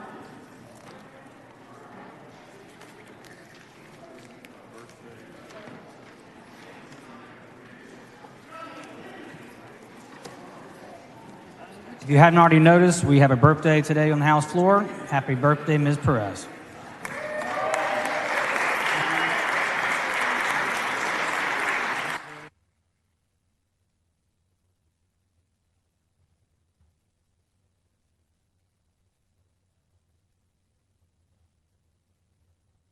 The following bills and resolutions on first reading and referral, the clerk will read the bills and resolutions. HCR 116 by Hunter to House Administration. HR 1639 by Longoria to redistricting. HR 1726 by Morales Shaw to Homeland Security and Public Safety. SB 666 by Hall to Public Health. SB 979 by Campbell to Public Education. SB 1195 by Hughes to State Affairs. SB 1430 by Hinojosa to Environmental Regulation. SB 1438 by Springer to Ways and Means, SB 1526 by Blanco to County Affairs, SB 1579 by Betancourt to State Affairs, SB 1584 by Hall to Public Health, SB 2009 by Sparks to Human Services, SB 2620 by Springer to Elections, SB 2628 by Campbell to Public Health, SB 2518 by Blanco to Public Education, SB 2526 by Campbell to Ways and Means. The following resolutions are being referred to the Committee on Resolutions calendar. H.R. 1610 by Frazier, H.R. 1611 by Sherman Sr., H.R. 1612 by Davis. The following resolutions by Longoria are being referred to the Committee on Resolutions calendar. H.R. 1613 through 1652, H.R. 1654 through 1661, and H.R. 1663 through 1676. H.R. 1653 by Mesa, H.R. 1662 by Herrero, H.R. 1677 by Hinojosa, H.R. 1678 by Davis, H.R. 1679 by Cassell, H.R. 1681 by Davis, H.R. 1682 by Davis, H.R. 1683 by Vasut, H.R. 1684 by Vasut, H.R. 1685 by Vasut, H.R. 1686 by Vasut, H.R. 1687 by Vasut, H.R. 1688 by Guerin, H.R. 1689 by Mesa, H.R. 1690 by Busey, H.R. 1691 by Busey, H.R. 1692 by Turner, H.R. 1693 by Turner, H.R. 1694 by Turner, H.R. 1695 by Turner, H.R. 1696 by Turner, H.R. 1697 by Harless, H.R. 1698 by Buckley, H.R. 1700 by Lalani, H.R. 1701 by Smithy, H.R. 1702 by Smithy, H.R. 1703 by Smithy, H.R. 1704 by Burrows, H.R. 1705 by Burrows, H.R. 1706 by Burrows, H.R. 1708 by Gomez, H.R. 1709 by Cassell, H.R. 1710 by Leo Wilson, H.R. 1712 by Flores, H.R. 1713 by Morales Paris, H.R. 1714 by Herrero, H.R. 1715 by Johnson of Dallas, H.R. 1717 by Flores, H.R. 1718 by Schaefer, H.R. 1720 by Ordaz, H.R. 1721 by Ordaz, H.R. 1722 by Herrero, H.R. 1723 by Herrero, H.R. 1724 by Howard, H.R. 1725 by A. Johnson of Harris, H.R. 1727 by Morales Shaw, H.R. 1728 by Morales Shaw, H.R. 1729 by Martinez, H.R. 1731 by A. Johnson of Harris, H.R. 1732 by Leo Wilson, H.R. 1733 by Leo Wilson, H.R. 1735 by A. Johnson of Harris, H.R. 1736 by Davis, H.R. 1737 by Davis, H.R. 1738 by Flores, H.R. 1739 by Flores, H.R. 1740 by Leo Wilson, H.R. 1741 by Garrett, H.R. 1742 by Leo Wilson, H.R. 1743 by Reynolds, H.R. 1744 by Reynolds, H.R. 1745 by Harris Williamson, H.R. 1746 by Harris Williamson, H.R. 1747 by Harris Williamson, H.R. 1748 by Busey, H.R. 1749 by Busey, H.R. 1750 by Niave Criado, H.R. 1751 by Niave Criado, H.R. 1752 by Niave Criado, H.R. 1753 by Niave Criado, H.R. 1754 by Niave Criado, H.R. 1755 by Niave Criado, H.R. 1756 by Niave Criado, H.R. 1757 by Niave Criado, H.R. 1758 by Lozano, H.R. 1759 by Rose, H.R. 1760 by Rose, H.R. 1761 by Click, H.R. 1762 by Click, H.R. 1764 by A. Johnson of Harris, H.R. 1765 by Troxler, H.R. 1766 by Stuckey, H.R. 1767 by Herrero, H.R. 1768 by Cassell, H.R. 1770 by Cole, H.R. 1772 by Leo Wilson, H.R. 1773 by Leo Wilson, H.R. 1774 by Holland, H.R. 1775 by Click, H.R. 1776 by Leo Wilson, H.R. 1777 by Clardy, H.R. 1778 by Munoz, SCR 50 by Hinojosa, SCR 51 by Hughes, SCR 53 by Sparks. Members, the Speaker's desk is clear. If you have any announcements, please bring them down front. Mr. Herrera moves that the House adjourn until 10 a.m. Tuesday in memory of Peaches Charles, Angela Arnell Charles, and Beatrice Smith of Lamarck. Is there objection? Chair hears none, and the House stands adjourned.